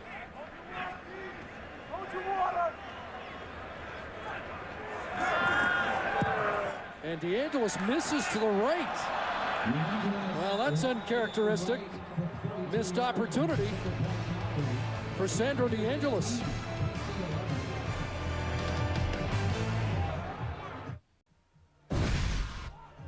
Well, for every sack in tonight's game, Purolator donates the quarterback's weight in food to a local food bank. Purolator, where business is going. 4 sacks for Calgary tonight. You saw BC leading last year, but without a sack this evening, and it's tackle hunger night here at McMahon Stadium as that great Purolator program starts up for another season.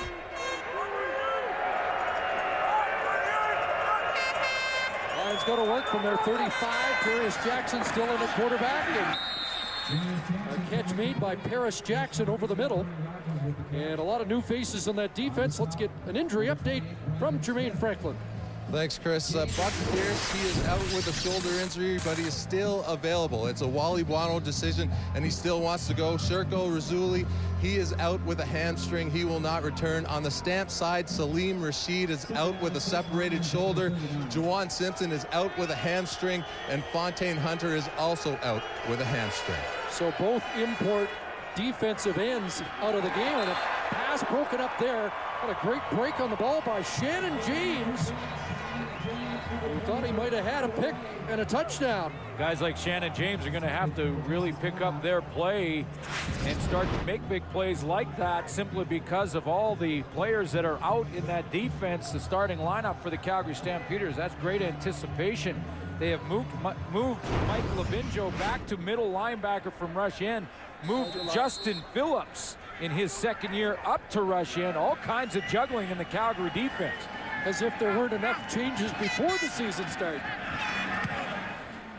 Paul McCallum, high kick. Marcus Howell from his 34. And a stutter step there. Surrounded, brought down. Tim Goodwell finishes him off. 18-11, Stamps.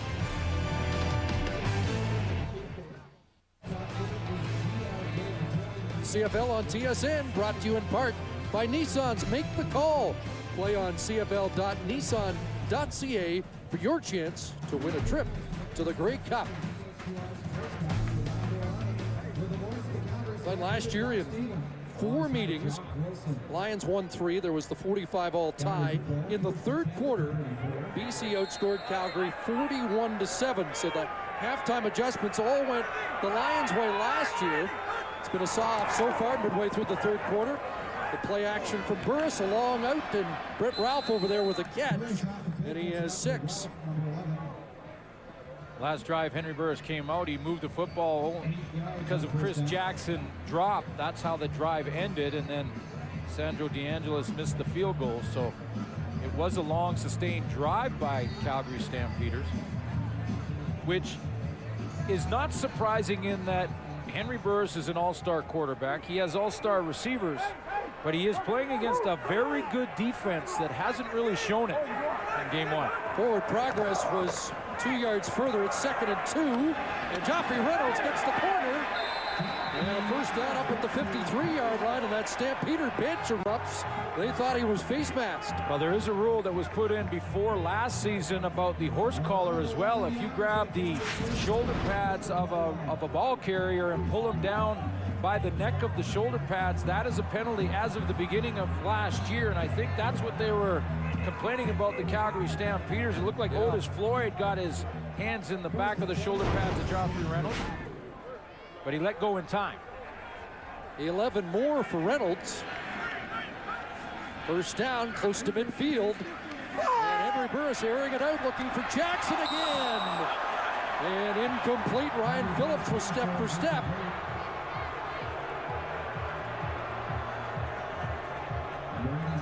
Ryan Phillips in pretty good position there. Henry Burris wanting to give Chris Jackson some confidence to go right back to him. Jackson looked like he had his right hand on it, but because Phillips had grabbed the left hand of Chris Jackson, he couldn't get that one up there. No call on the play and no catch, but you could see Phillips just let go of that left hand in time to not drop the flag. And then batted it down with his other hand. There's the man who led the CFL in interceptions last year with 12 and 11 knockdowns on top of that. 2nd and 10, quickly to Rambo. Corey Banks there, and Rambo brought down. And a fumble, Lions say they have it, and it is BC football. So the first turnover of the game goes to the Lions, and Tad Crawford, the second-year backup safety, comes up with the football. And he doesn't think he's been touched. Kenyon Rambo trying to get that first down yardage. The ball was thrown underneath, only about 2 yards past the line of scrimmage. He's losing control there. It was pretty close as to whether or not he had control of the ball when his knee touched the ground. And John Hupnagel, probably with advice from upstairs, throws the challenge flag, and they'll take a look at it. Wally Bono threw it once in the first half, lost his challenge. Well, and the initial take might be that that ball was coming out, even though the knee was down before it was right out, but was Rambo bobbling the ball? Yeah, that's the question. Was he in control of the football still, or was it out? It's a different angle for you. Knees aren't touched there. Now it touches, and it looked like he had lost control, but On the play, that the knee was down, the play should have been dead. I'll review it. this is the best angle right here, I believe. Now the ball looks like it's out there. It's on the way out, And that's when the ball comes down. That looks pretty close to a fumble. That looks like a fumble. And I'll tell you why, because even as the ball, he loses control of the football when he gets hit here. This is Baron Miles right there. He loses control of the ball, and he's not down by contact there. Now, he doesn't regain it, and the knee touches, because the right knee is still on Baron Miles. It's not on the ground. The left knee touches, but not until the ball is out. It's about as clear as mud. But it is close enough that John Hufnagel has got to take a look at it, or at least ask the officials to. Kenyon Rambo, who's had a good night to this point. 5 catches, 75 yards, and a touchdown grab. That's the difference in the game right now, a 7-point Stamp lead. We'll take another look. Jock mentioned the contract extension in camp. John Hufnagel really impressed with what Rambo could provide, but the first turnover of the game may be going against Calgary on that play. After review, BC has recovered a loose ball. The knee was not down. BC's ball, first down. Yeah, I think both calls were the correct calls, but at the same time, John Hufnagel still had to take a look. It was that close. And it means a difference in about 30 or 40 yards of field position. So there's Tad Crawford with a fumble recovery. He had a touchdown in the preseason and did a gizmo backflip. Didn't get it on the fumble recovery, but we'll watch for that. Buck Pierce's return to the game as the plot thickens, and Joe Smith tries to get something going on the ground. He's brought down by Randy Chevrier, who'll have to play a little bit more on that battered up Calgary defensive line. This is an interesting move in that Buck Pierce is banged up. Obviously the shoulder is sore, and yet Wally Buono feels like even with the sore shoulder, Pierce is his best chance. And he had something going late in the first half until he was knocked out of the game. Things seem to have stalled with Jarius Jackson, so Pierce back in. 2nd and 7. Less than 6 minutes to go here in the third quarter. Out of the gun, Pierce has time, and one hop that pass to Geroy Simon, who was in double coverage.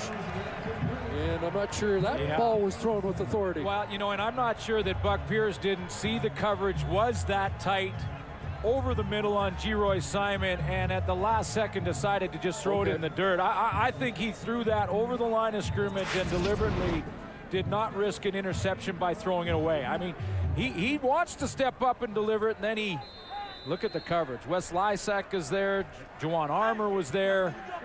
I think he just changed his mind and said, no, let's just throw it in the dirt. 9th punt of the game for veteran Paul McCallum. As Howe backpedaling inside his 5, lost his footing, and he'll be brought down at the 4-yard line. Jay Pottinger finally down to make sure Howe wasn't going anywhere. Well, tune in to TSN Sunday for another kind of football. The Euro 2008 final. Spain impressive today with a 3-0 win against Germany. Live coverage begins at 2 Eastern, 11 Pacific. TSN HD. From his end zone, Henry Burris incomplete. As he was hurried on the play, Aaron Hunt turns up the heat. First real heat from that defensive line of the BC Lions. With all-stars across the board, they have been very quiet. We have not mentioned Cameron Wake, the outstanding defensive player. We have not mentioned Brent Johnson, who had 12 sacks in 2007. We just talked about Aaron Hunt, but Cameron Wake was the outstanding rookie and the outstanding defensive player a year ago. That's the first time we're talking about him. It's only because we haven't talked about him. 16 sacks in the regular season. He had 5 in the Western Final. The front four had 41 on the year. 2nd and 10. Burris, quarterback draw, finds some room. Broke another tackle. Huge first down for Henry Burris. Upended at the 20-yard line by Tad Crawford. Well, is it ever? Again, the leg strength and the improvement that Henry Burris made in the offseason with that leg strength pays off for him again early in this season, because this is a big one. I mean, this gets you out of the shadow of your goalpost. He breaks a tackle there. He outruns Baron Miles' angle, and he just gets cut down on the outside by LeVar Glover, but that's a big, big play for the Stampeders in field position alone, even if they have to punt at some point in this drive. 16 big yards for Henry Burris. Now he hands it off for Reynolds with a cutback across the 25 up to the 28-yard line, close to 8 for Reynolds.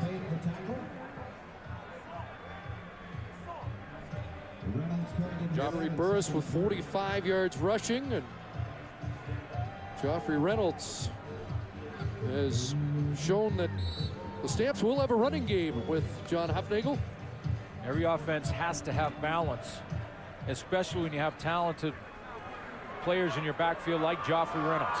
Well, I mentioned he never had a 100-yard game rushing against BC. He's closing in. Gets it again. Big hole. He's got a 100-yard game now to the 45-yard line.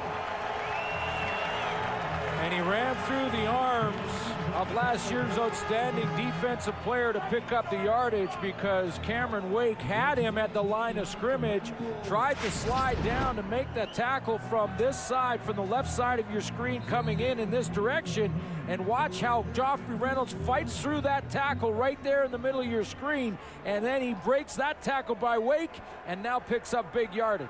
17 for Reynolds. Over the century mark for the first time. And Burris with a dart, and Chris Jackson can't bring it in. Corey Banks in coverage. And remember, this started at the Stamp 3-yard line, 2nd and 10. Chris Jackson has been a favorite target and has not come up big for his quarterback. He's dropped 3 now. The 2 he should have had, that one was a little bit tougher. Jackson in college was a returner more. He was primarily a returner. He did play receiver, but free agent signing in May has not come up with a big catch just yet. 2nd and 10 at the Calgary 45. Burris over the middle, and that one off the fingertips of Nick Lewis. Henry wants a flag, and he's not going to get it. And he comes all the way down the field to talk to the back judge. Well, Henry Burris, you see the umpire in the middle of your screen right here. The umpire is going to become a bit of a distraction for Nick Lewis coming across the middle. Now this year they've been instructed to line up a little bit deeper. He tries to get out of the way and eventually does, but it distracted Nick Lewis enough that he couldn't gather up that crossing route. Henry Burris basically saying, look, it's hard enough against 12 guys on the other team. But they do move the ball 43 yards, and in the battle for field position, not a bad series for the Stamps. Excellent series, and that's a good point. And it started with that big run on 2nd down in the shadow of his goalpost by Henry Burris to get out of there, and that really has allowed his football team to get some field position back. Violation, Calgary number 16. It remains 3rd down. They do take a time count. That was a 16-yard run by Burris, who dug the Stampeders out of the hole, and we're now under 2 minutes to play in this 3rd quarter. Not just a good debut for John Hufnagel, but a good way to kick off the season in what will be the Wild West again. Ian Smart, and he is taken down quickly downfield. Mark Caliste, veteran on special teams. Steel Power Equipment comes fully equipped with expert personal service at over 900 dealers across Canada. Not at Home Depot, not at Canadian Tire. Steel. Locate a dealer near you at steel.ca. Welcome back to McMahon. Buck Pierce quickly to work, and a completion to Jason Claremont. Jason Claremont's drawn a crowd all night long. Yeah, he's taken as many big hits as Buck Pierce has, and one of the ways that the BC Lions appear to be trying to get Buck Pierce away from that trouble is to get him outside the pocket, a little more rollout. He went off the play action fake there to Joe Smith, but that time he was pushing the edge of the pocket with his legs to try and get him out of harm's way.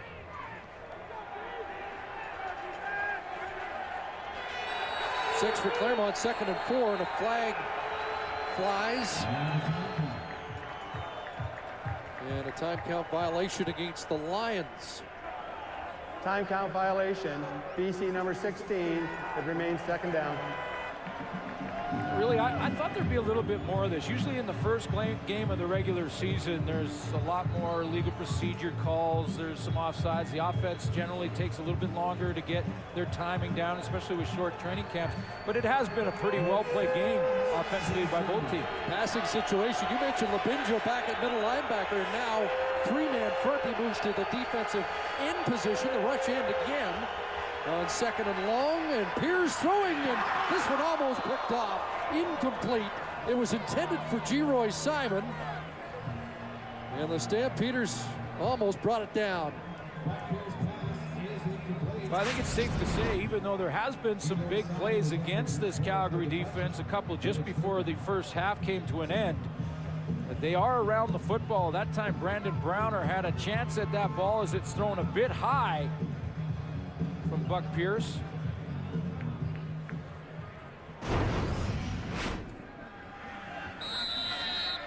And the Lions with only 5 net yards on second down plays in this game. McCallum has to kick it again. Good boot.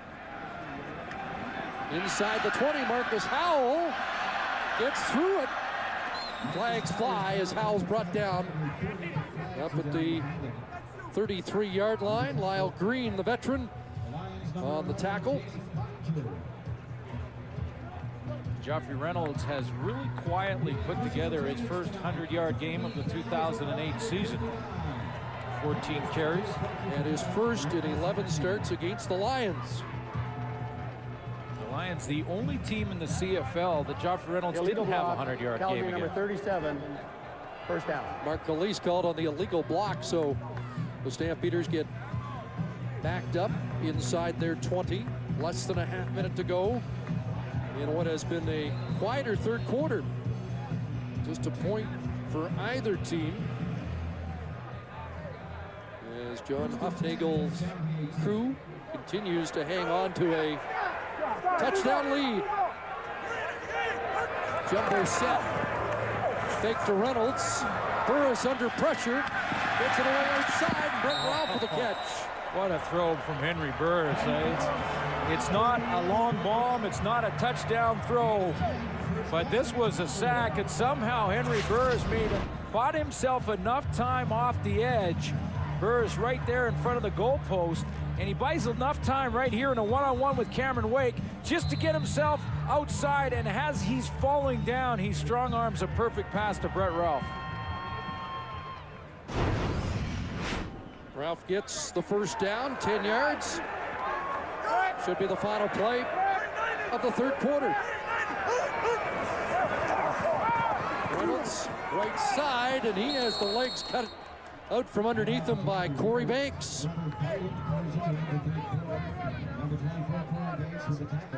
So it'll be second down and long for the Stampeders when we start the fourth quarter. It's Calgary 18, BC 11, headed to the fourth at McMahon.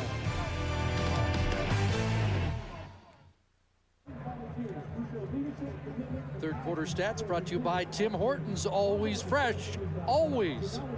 You know, when you look at the stats, the Calgary Stampeders offensively have got things going. They have nice balance, and now the defenses have started to make adjustments. But what I like about this game so far after 3 quarters, opening game of the season in what is usually short, it's very short training camps in the Canadian Football League, and it's a pretty well-played game. I think everybody who was measuring how good Calgary would be wanted to see what this defense would look like against a good offense at 200 yards in their injury plague tonight, and still they've been stout against the Lions. And this is a Lions team that won 14 games last year. Second and 11, and here to the backfield goes Kenyon Rambo, rambling across midfield. And with that, Rambo goes over 100 yards in the game. 36 on that play. Kenyon Rambo is going to come from the right of your screen, show you the backfield, because this is a couple of times in this game, once early in the first quarter, that he came from the right side and then ended up on the left side of the formation all the way across, so that it makes it confusing for the BC defense that have to try and track him from one side to the other. He was almost the only offensive weapon in the Western Semi against Saskatchewan. Had 5 catches, 154 yards, and over 100 tonight. Little pump from Burris, and throws in the double coverage and draws the flag. Dante Marsh all over Rambo.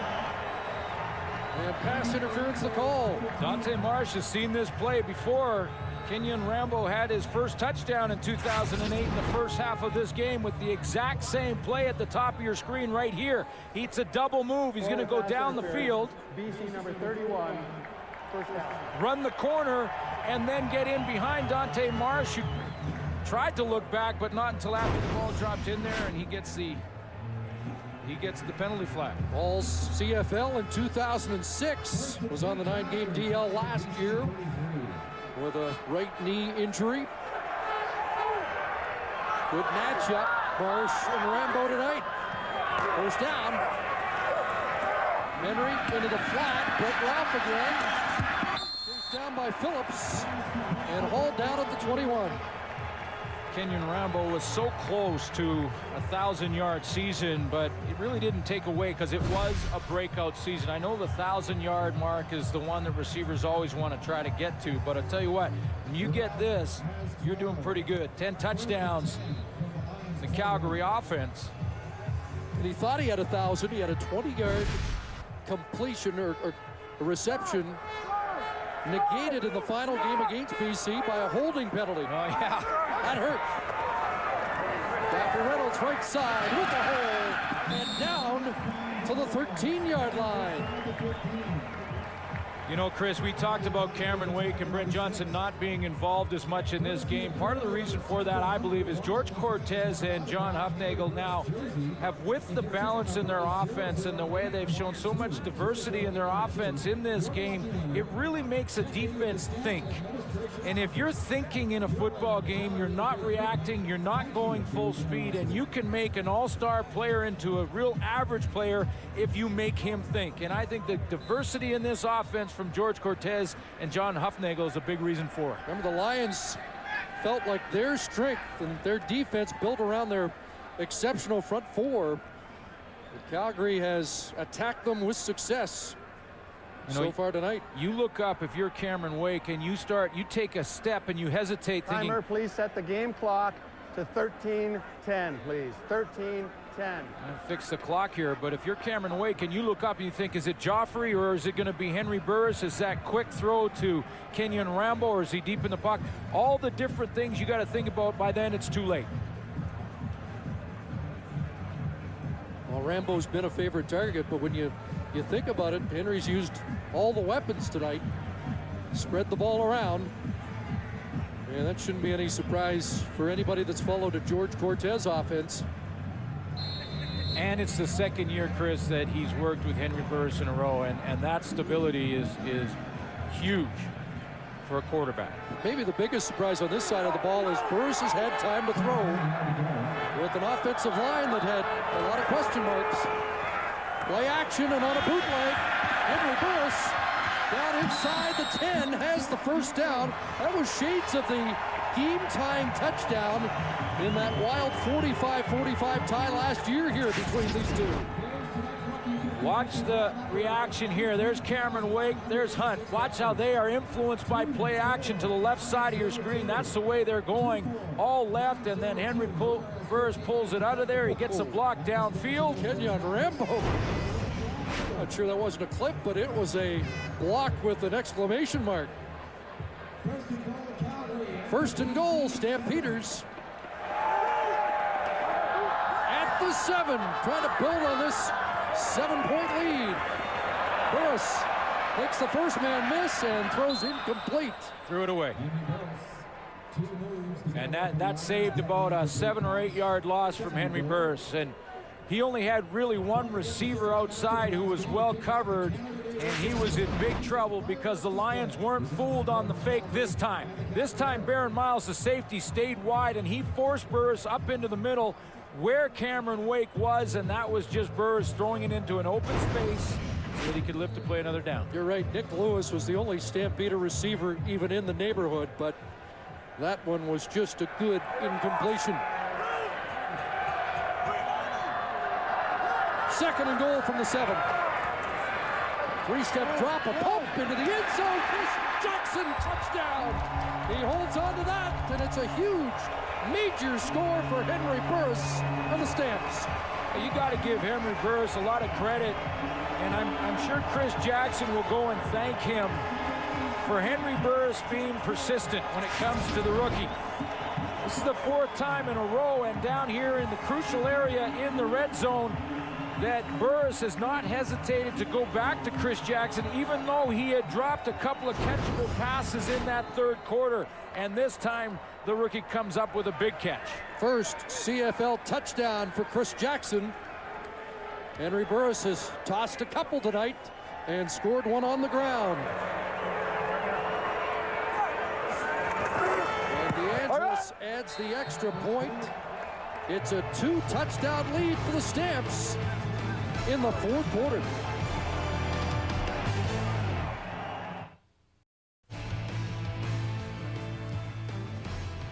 The CFL on TSN is brought to you in part by Future Shop.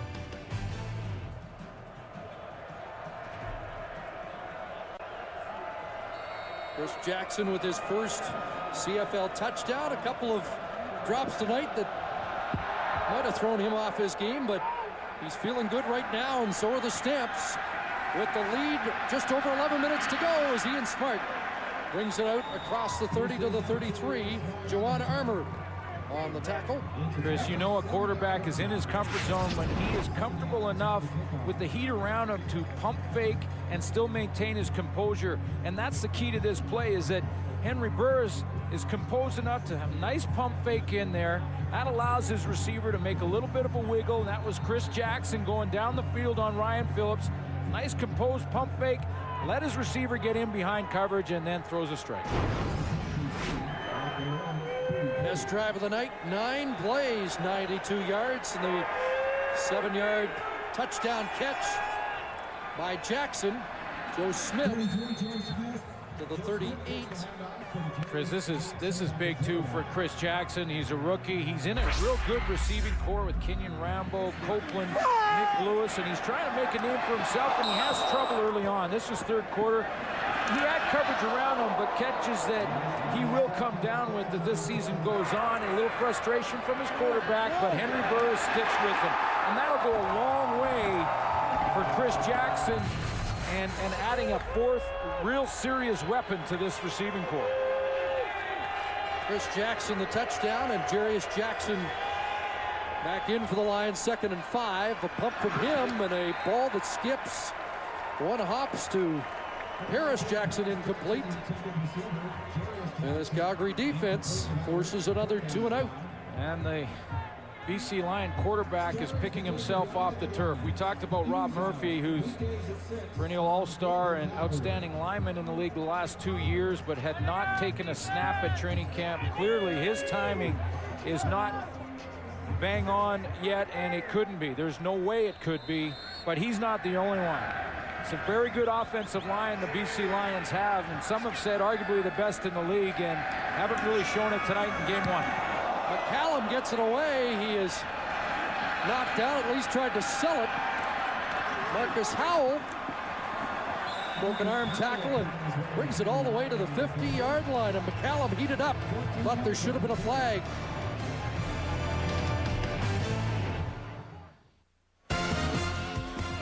Less than 10 minutes to go here, then we'll go to Sports Center, where O'Toole and Onright will take care of business. All the highlights of the day. Montreal winning for Mark Trestman earlier at Ivor Wynn, and Paul McCallum heated up about that last contact from Dwight Anderson that was uncalled.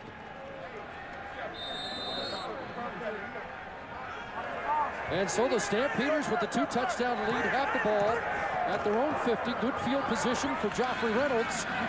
And Reynolds nailed after 4 yards. Coming back, Aaron Hunt.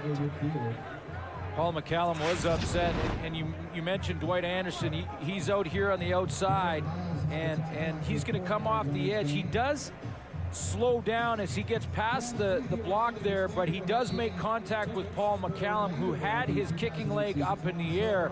The officials were watching it the entire way and decided not to throw the penalty. Technically, if the kicker's leg is in the air, it is a penalty, even though Dwight Anderson pulled up. 2nd and 7. Burris over the middle. There's Rambo again. He dropped the ball again. Second fumble, and the Lions have it.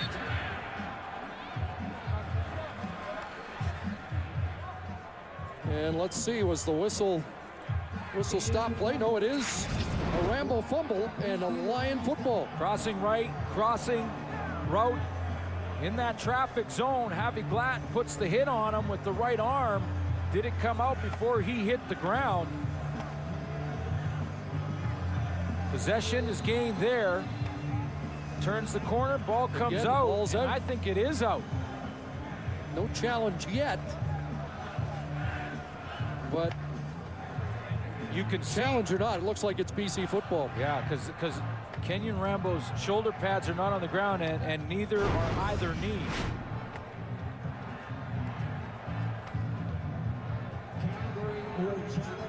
So the officials conference, and there is a challenge flag on the ground in front of a crowded Calgary bench. So they'll go under the hood and take a look. Second time Rambo's put it on the carpet, and the second time it will be challenged. Calgary is charging the ruling on the field. They believe that the ball was dead as a result of contact. I will review it. And this, yeah, and if it withstands the challenge, is a break the Lions desperately need with 9 minutes to go, down by 2 scores. Yeah, do they ever? The basic rule of thumb here to keep in mind is that the football player with the ball in possession can put his hand down and keep his balance, but only his hand. If any other part of his body, when he has possession of the ball, touches the ground first, he's down by contact. That could include Kenyon Rambo's shoulder pads. But the ball in both of those replays and all of the replays so far, it looks like the ball was clearly out before either Kenyon Rambo's shoulder pads or knees touched the ground. I think that'll be ruled a fumble. And what a defensive play by Javi Glatt, who not only forces the fumble, but then lunges back to get the football. The St. Francis High School product from here in Calgary makes a big play. And on the field stands. It's BC first down. There's your reaction. You just found out how big a play it was. Well, and you know, in fairness to Kenyon Rambo too, you mentioned he's had a couple of fumbles. I know you can look at his reaction and understand he doesn't feel very good about it, obviously, but there's caused fumbles and then there's just mistakes offensively, and that was a caused fumble or a forced fumble by Javi Glatt, who also recovered it. So big play by the middle linebacker for the BC Lions, and it is maybe the break they needed. So Jarius Jackson back in at quarterback. Lions near midfield. Less than 9 to go. First down. After the second takeaway of the game for the Lions. And there's a catch by Paris Jackson, who backpedals his way out of bounds at the Lions bench. 7 on the catch by Jackson. Well, the BC Lions have been like a BC salmon swimming upstream offensively in this entire game. Give full credit to a revamped Calgary defense, but they're going to have to fight through it here. There's lots of time to play. BC was 7-1-1 on the road last year. Cut back from Joe Smith, and he's not going anywhere. And maybe that's the biggest difference for this Calgary defense. Mike Labinjo with the tackle there, or at least the first contact on Joe Smith, and I think that's been the biggest difference, is that Chris Jones' defense has been successful on first down and putting the BC Lions in a second and long situation by stopping and controlling Joe Smith. He hasn't had any big runs. He hasn't had that 7-8 yard run on first down. And because of that, the Lions are forced to drop way back in the passing game, and that allows the Calgary defense to get after it. Justin Phillips and Randy Chevrier are now the Canadian defensive ends. 3rd and 4, and the Lions going for it. Quick hitter, incomplete. And it's turned over on downs.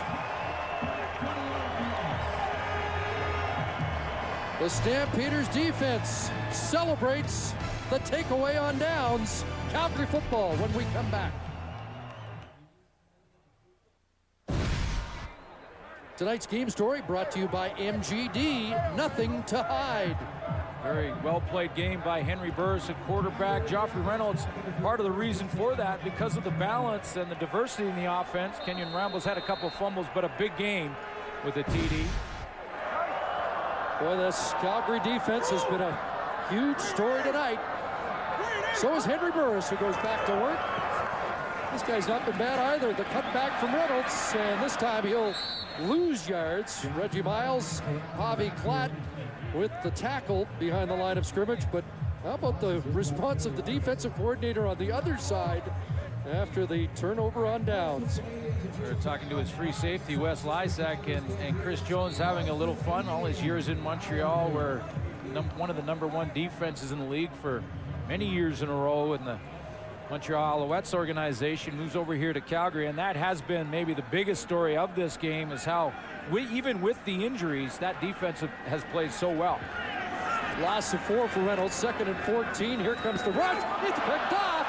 Intercepted. Brent Johnson dropped back in coverage, and he has the interception, and the Lions still have life. Drilled out of bounds at the 32, but the top Canadian in 2006 and the top defensive player gives the Lions some life. Every now and then, the BC Lions on defense will put their defensive lineman, in this case Brent Johnson, up in the line of scrimmage, and then he'll take a step, and then he drops out. Now, when he does that, the quarterback, Henry Burris, does not count him in coverage, and that's why it's a surprise. He thought he had a wide-open Nick Lewis over the middle, and Johnson steps right in front of him. Lots of time. We saw him with an interception a couple of years ago in Winnipeg on a similar play. See if the Lions can convert bunch formation right side. He'll look left instead. And that one out of bounds, splitting the 2 receivers in the area, Paris Jackson and G. Roy Simon. Hey, you sure doesn't want to run it. What are you doing? It's a much lighter Brent Johnson in 2008 from a year ago. He says he's lost 15 pounds. He lost some weight last year, wanted to be quicker, and said the trend of the league, and we're hearing this from a lot of players, is getting lighter. It's a big field, and quickness is paramount. 2nd and 10. McMahon alive, exhorting their defense as Jackson throws a pick right back, and Dwayne Carpenter's got it. He'll be brought down by Clarence Coleman.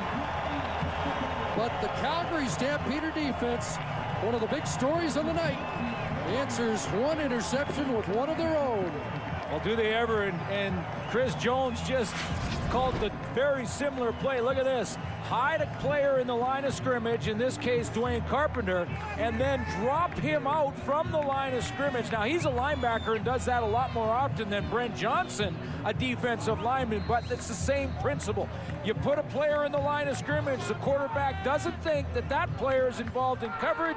He thought he had a wide open receiver, and Jarius Jackson throws it right in the arms of Dwayne Carpenter. Starting safety last year, a Sam linebacker, did not have an interception in the regular season last year.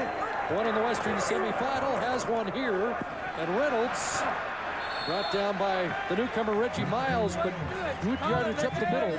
You see what Joffrey Reynolds did there to change things up. The first play of the last series, Reynolds started to cut back. He made some moves. He lost his forward momentum, and he actually lost a yard. Then Henry Burris threw an interception on the next play. That time, he thought about it on the sideline, went in there, positive yards. He hit it up in the middle, picked up, 7 yards on the play because of it. Last 4 series have ended with turnovers, the Rambo fumble, the series on downs, and then back-to-back interceptions. 2nd and 3. Reynolds again. Cross midfield, has the first down into Lions territory. Clock running, under 5 minutes to go.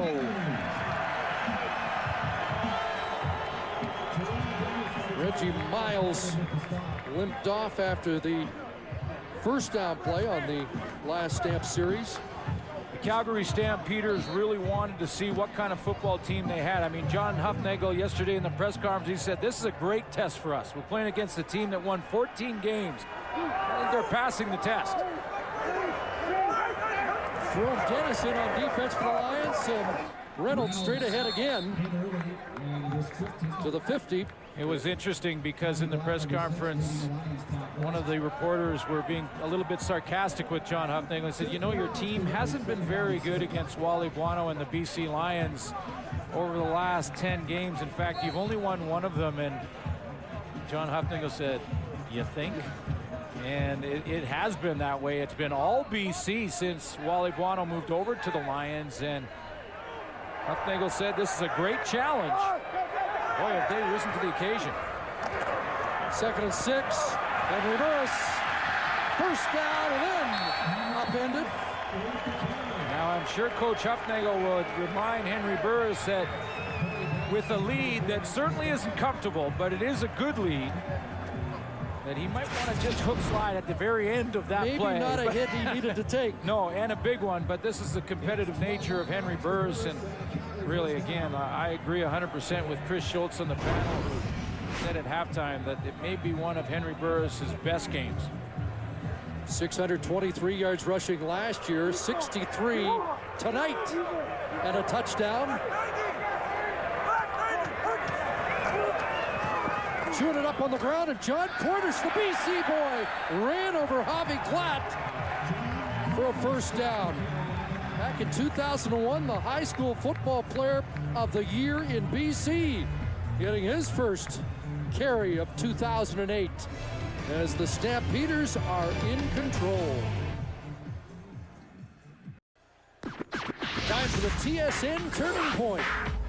About 4 minutes into the fourth quarter, and after having a couple of drops in the third, Henry Burris went right back to his rookie Chris Jackson and hits him for a big touchdown. That's why the Stamps have the 25-11 lead they do right now. Burris was patient with his rookie receiver. The TSN turning point brought to you by the 2008 GMC Sierra Professional Grade.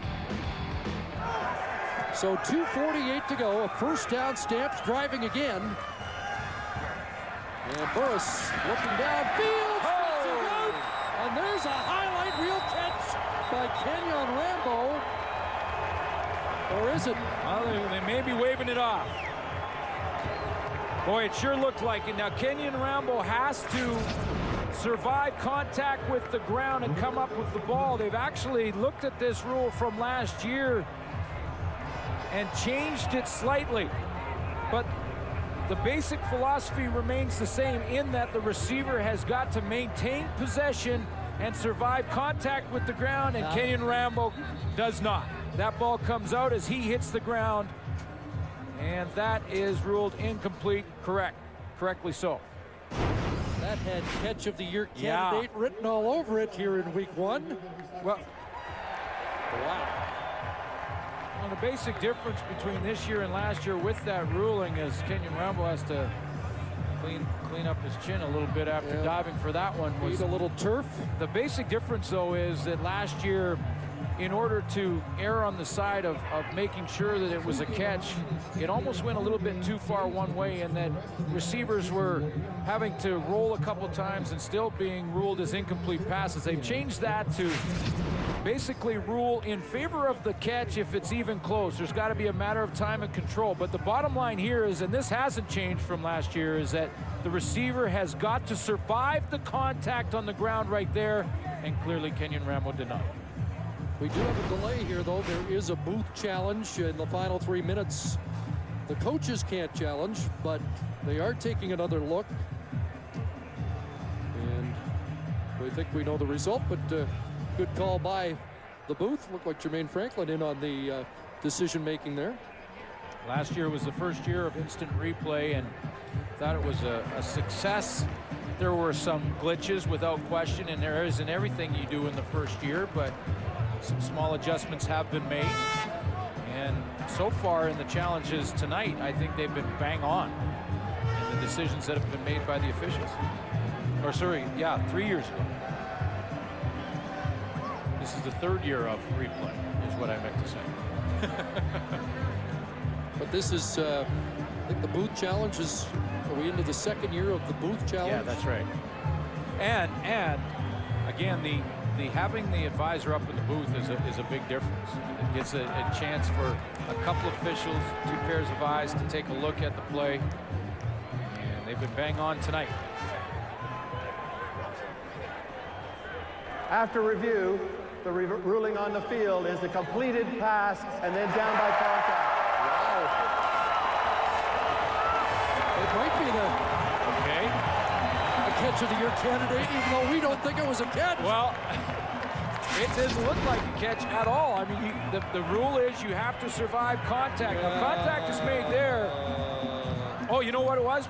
If you back it up a bit one more time, guys, I'm going to show you what the contact is. This is what I didn't notice, and look at this. The catch is in his hands now. He puts his left foot on the ground. Kenyon Rambo touches contact there with the left toe with possession, and then goes down. I think there's still a couple clutches. First down, Lions show blitz. Joffrey Reynolds kicks it outside and is dropped at the 4 by Baron Miles. Let's go back and look again, because you know this is interesting, because last year this would have been no question ruled incomplete, because when you look at it, you think that the first time that Rambo touches the ground is when he lands on the football, but that toe, that left toe is on the ground, then he lands. That ball's out. But now, so the contact that they're talking about surviving was the foot, not the body on the football. That's the only way I can see they ruled that. There's Reynolds again on second down. He's cut down again. Short of the first down. Corey Banks upending Joffrey Reynolds. And third down will bring DeAngelis on to make it a 3-score game. The emphasis again was to err on the side of the offensive play. In other words, in order to continue to help to, make sure that there's as much offense as we're accustomed to seeing in the CFL, they wanted to make sure they looked at that rule and tweaked it. And that's a good example of how far they've tweaked it. Apparently they're going to really err on the side of offense. It's funny, last year we kept criticizing them for not allowing catches. Yeah, well, if it's consistent that way, there'll be a lot more big plays. Well, one way or another, heck of a play by Rambo, and DeAngelis punches that through after missing a couple tonight, but Calgary celebrating.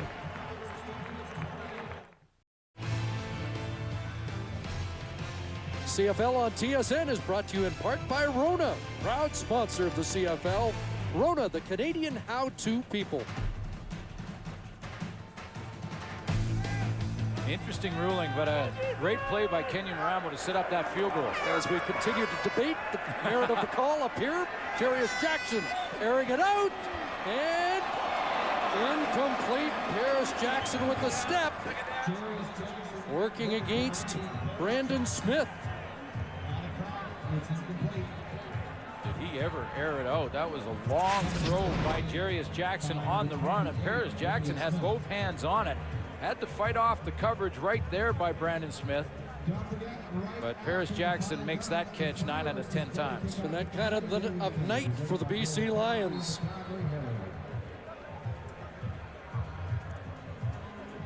BC have won 3 consecutive season openers.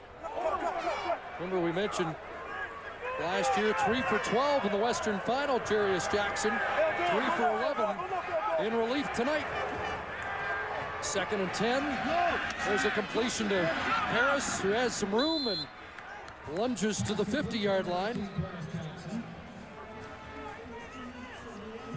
But this will have people talking about the pecking order in the West, where the consensus pick was Wally Bono's BC Lions, and it's only 1 week. But yeah, and I think that's the bottom line for Wally Bono's team, is that this is a veteran. It is only 1 week, and even if they did come out flat, which I think when they look at the tape, they will agree with my assessment that they did come out a little flat in their first game, but it's a long season, and that's a veteran team. How flat? That's the first down of the second half. 15 yards to Paris Jackson. Jarius with Justin Phillips in pursuit. Gets to midfield and has 5. A lot of weapons for the BC Lions that weren't utilized all that much. Geroy Simon, and maybe the biggest surprise was on the defensive side of the ball, because that's all about just getting after it. But how many catches for Geroy Simon tonight? Not as many as he used to, just 3, and he's a 5-6 catch a game guy. One of the spectacular variety. There's another catch for Jarius Jackson, who has been a favorite target of Jarius Jackson in the past. 67 seconds on the clock. Lions have their home opener next Friday against Saskatchewan, which will be a rematch, of course, of the Western Final in 2007. Calgary and Edmonton clash next week. Eskimos in Saskatchewan open on Saturday. 2nd and 5. Jarius Jackson scrambling around, and he's brought down at the 30-yard line. Now on the other side, we've talked about all the question marks that the Calgary Stampeders and their fans have had throughout training camp. Will this offensive line hold up, as young as they are? What about the revamped defense? 8 starters from a year ago, not only not playing tonight, but cut from the football team. 20 players that were on the 46-man roster last year are no longer in Calgary. 2nd out, Jackson, Simon, and the catch made at the 18-yard line. So would this Calgary Stampeder team pass the test against the BC Lions squad that finished first in the West? Well, I would say maybe you don't put them on the honor roll just yet because it's 1 game, but they passed their first exam in semester 1. Yeah, they passed it, losing 2 import defensive ends, their starting middle linebacker in the course of the night, and still have held BC to 11 points. Lions threatening to make it closer.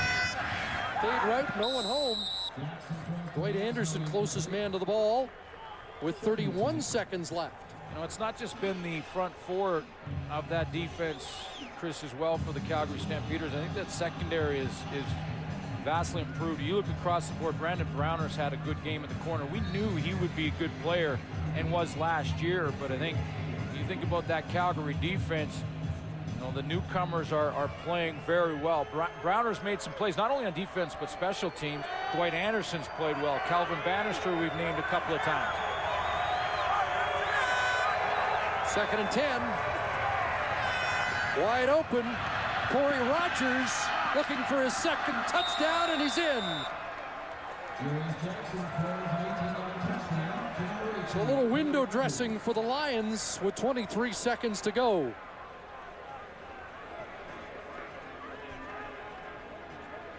Well, this just takes a little of the sting away for the BC Lions, and maybe a little of the intensity away from Wally Buono in that first talk and the first practice back in BC. Nice individual effort by Corey Rogers. So Corey Rogers with both touchdowns. In the last 9 meetings between these teams, the Lions had scored at least 25 points in each game. They won't get there tonight. McCallum adds the extra point, and it's 28-18 Calgary.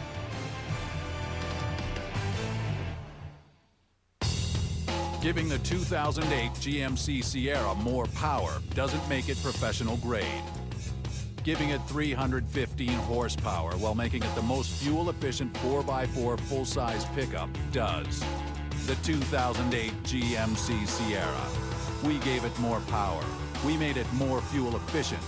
We examined everything and overlooked nothing.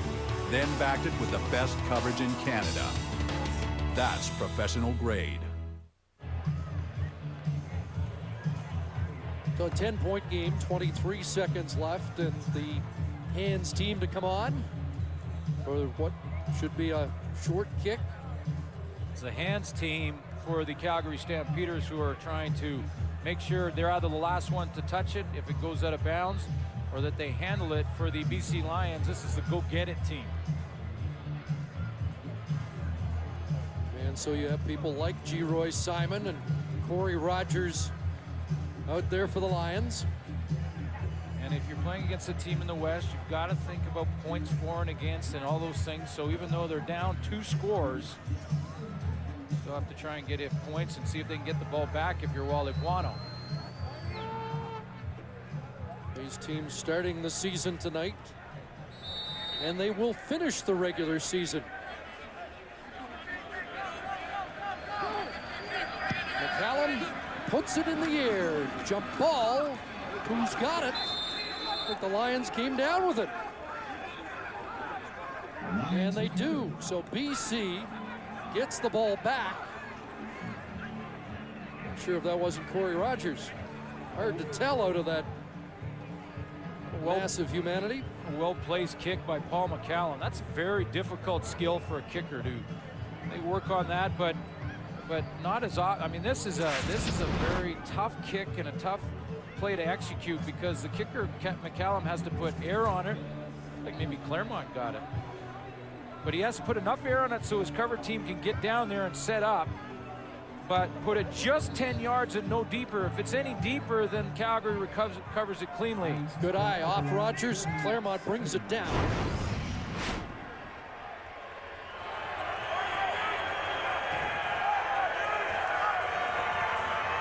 Flag goes down as Jarius Jackson steps up. Throwing complete, and G. Simon in the trolley tracks pays the price as Bannister unloads. And that got him right on the side of the head. And G. Simon's going to have to regroup, and I'm not sure if the flag was for a helmet-to-helmet to hit.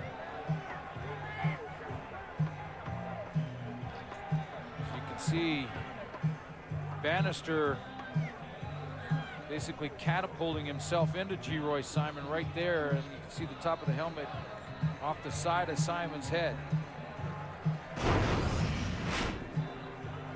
G. under his own power with Bill Rochelle out to attend to the star receiver. You have to play 60 minutes, but boy, that's a dangerous position to put your star Offside, receiver in. BC number 19, repeat first down. In a game that's out of reach. Looks like G. Simon will be okay, and that's the good news for not just Lions fans, but you hate to see a star get hurt. Looks like he'll be okay. It did look like he was actually on his way down, so that's why the call wasn't made on Kelvin Bannister. What a big hit across the middle.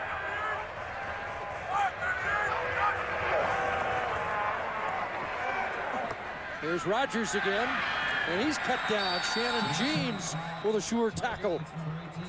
You know, the one thing I think we've talked about, the difference in personnel for the Calgary Stampeders, but maybe the biggest thing I've noticed is what John Hufnagel talked about yesterday, and that's that he wanted to have this team become a lot more disciplined. And what didn't we see from the Calgary Stampeders here tonight? We didn't see choreographed dances in the end zone. We didn't see these celebrations that go on for 3 or 4 minutes. Final play, Jackson airing it out. Paris Jackson incomplete. And this one is in the books. The John Hufnagel era has begun with a victory against the man who set the standard here in Calgary, Wally Buono. An impressive debut for the Calgary Stampeders, 28-18 winners. This is a different team. different personnel and different in attitude here in Calgary. And the West gets a whole lot more interesting after this Calgary win tonight. Hope you enjoyed it. So long from McMahon. Sports Center is next.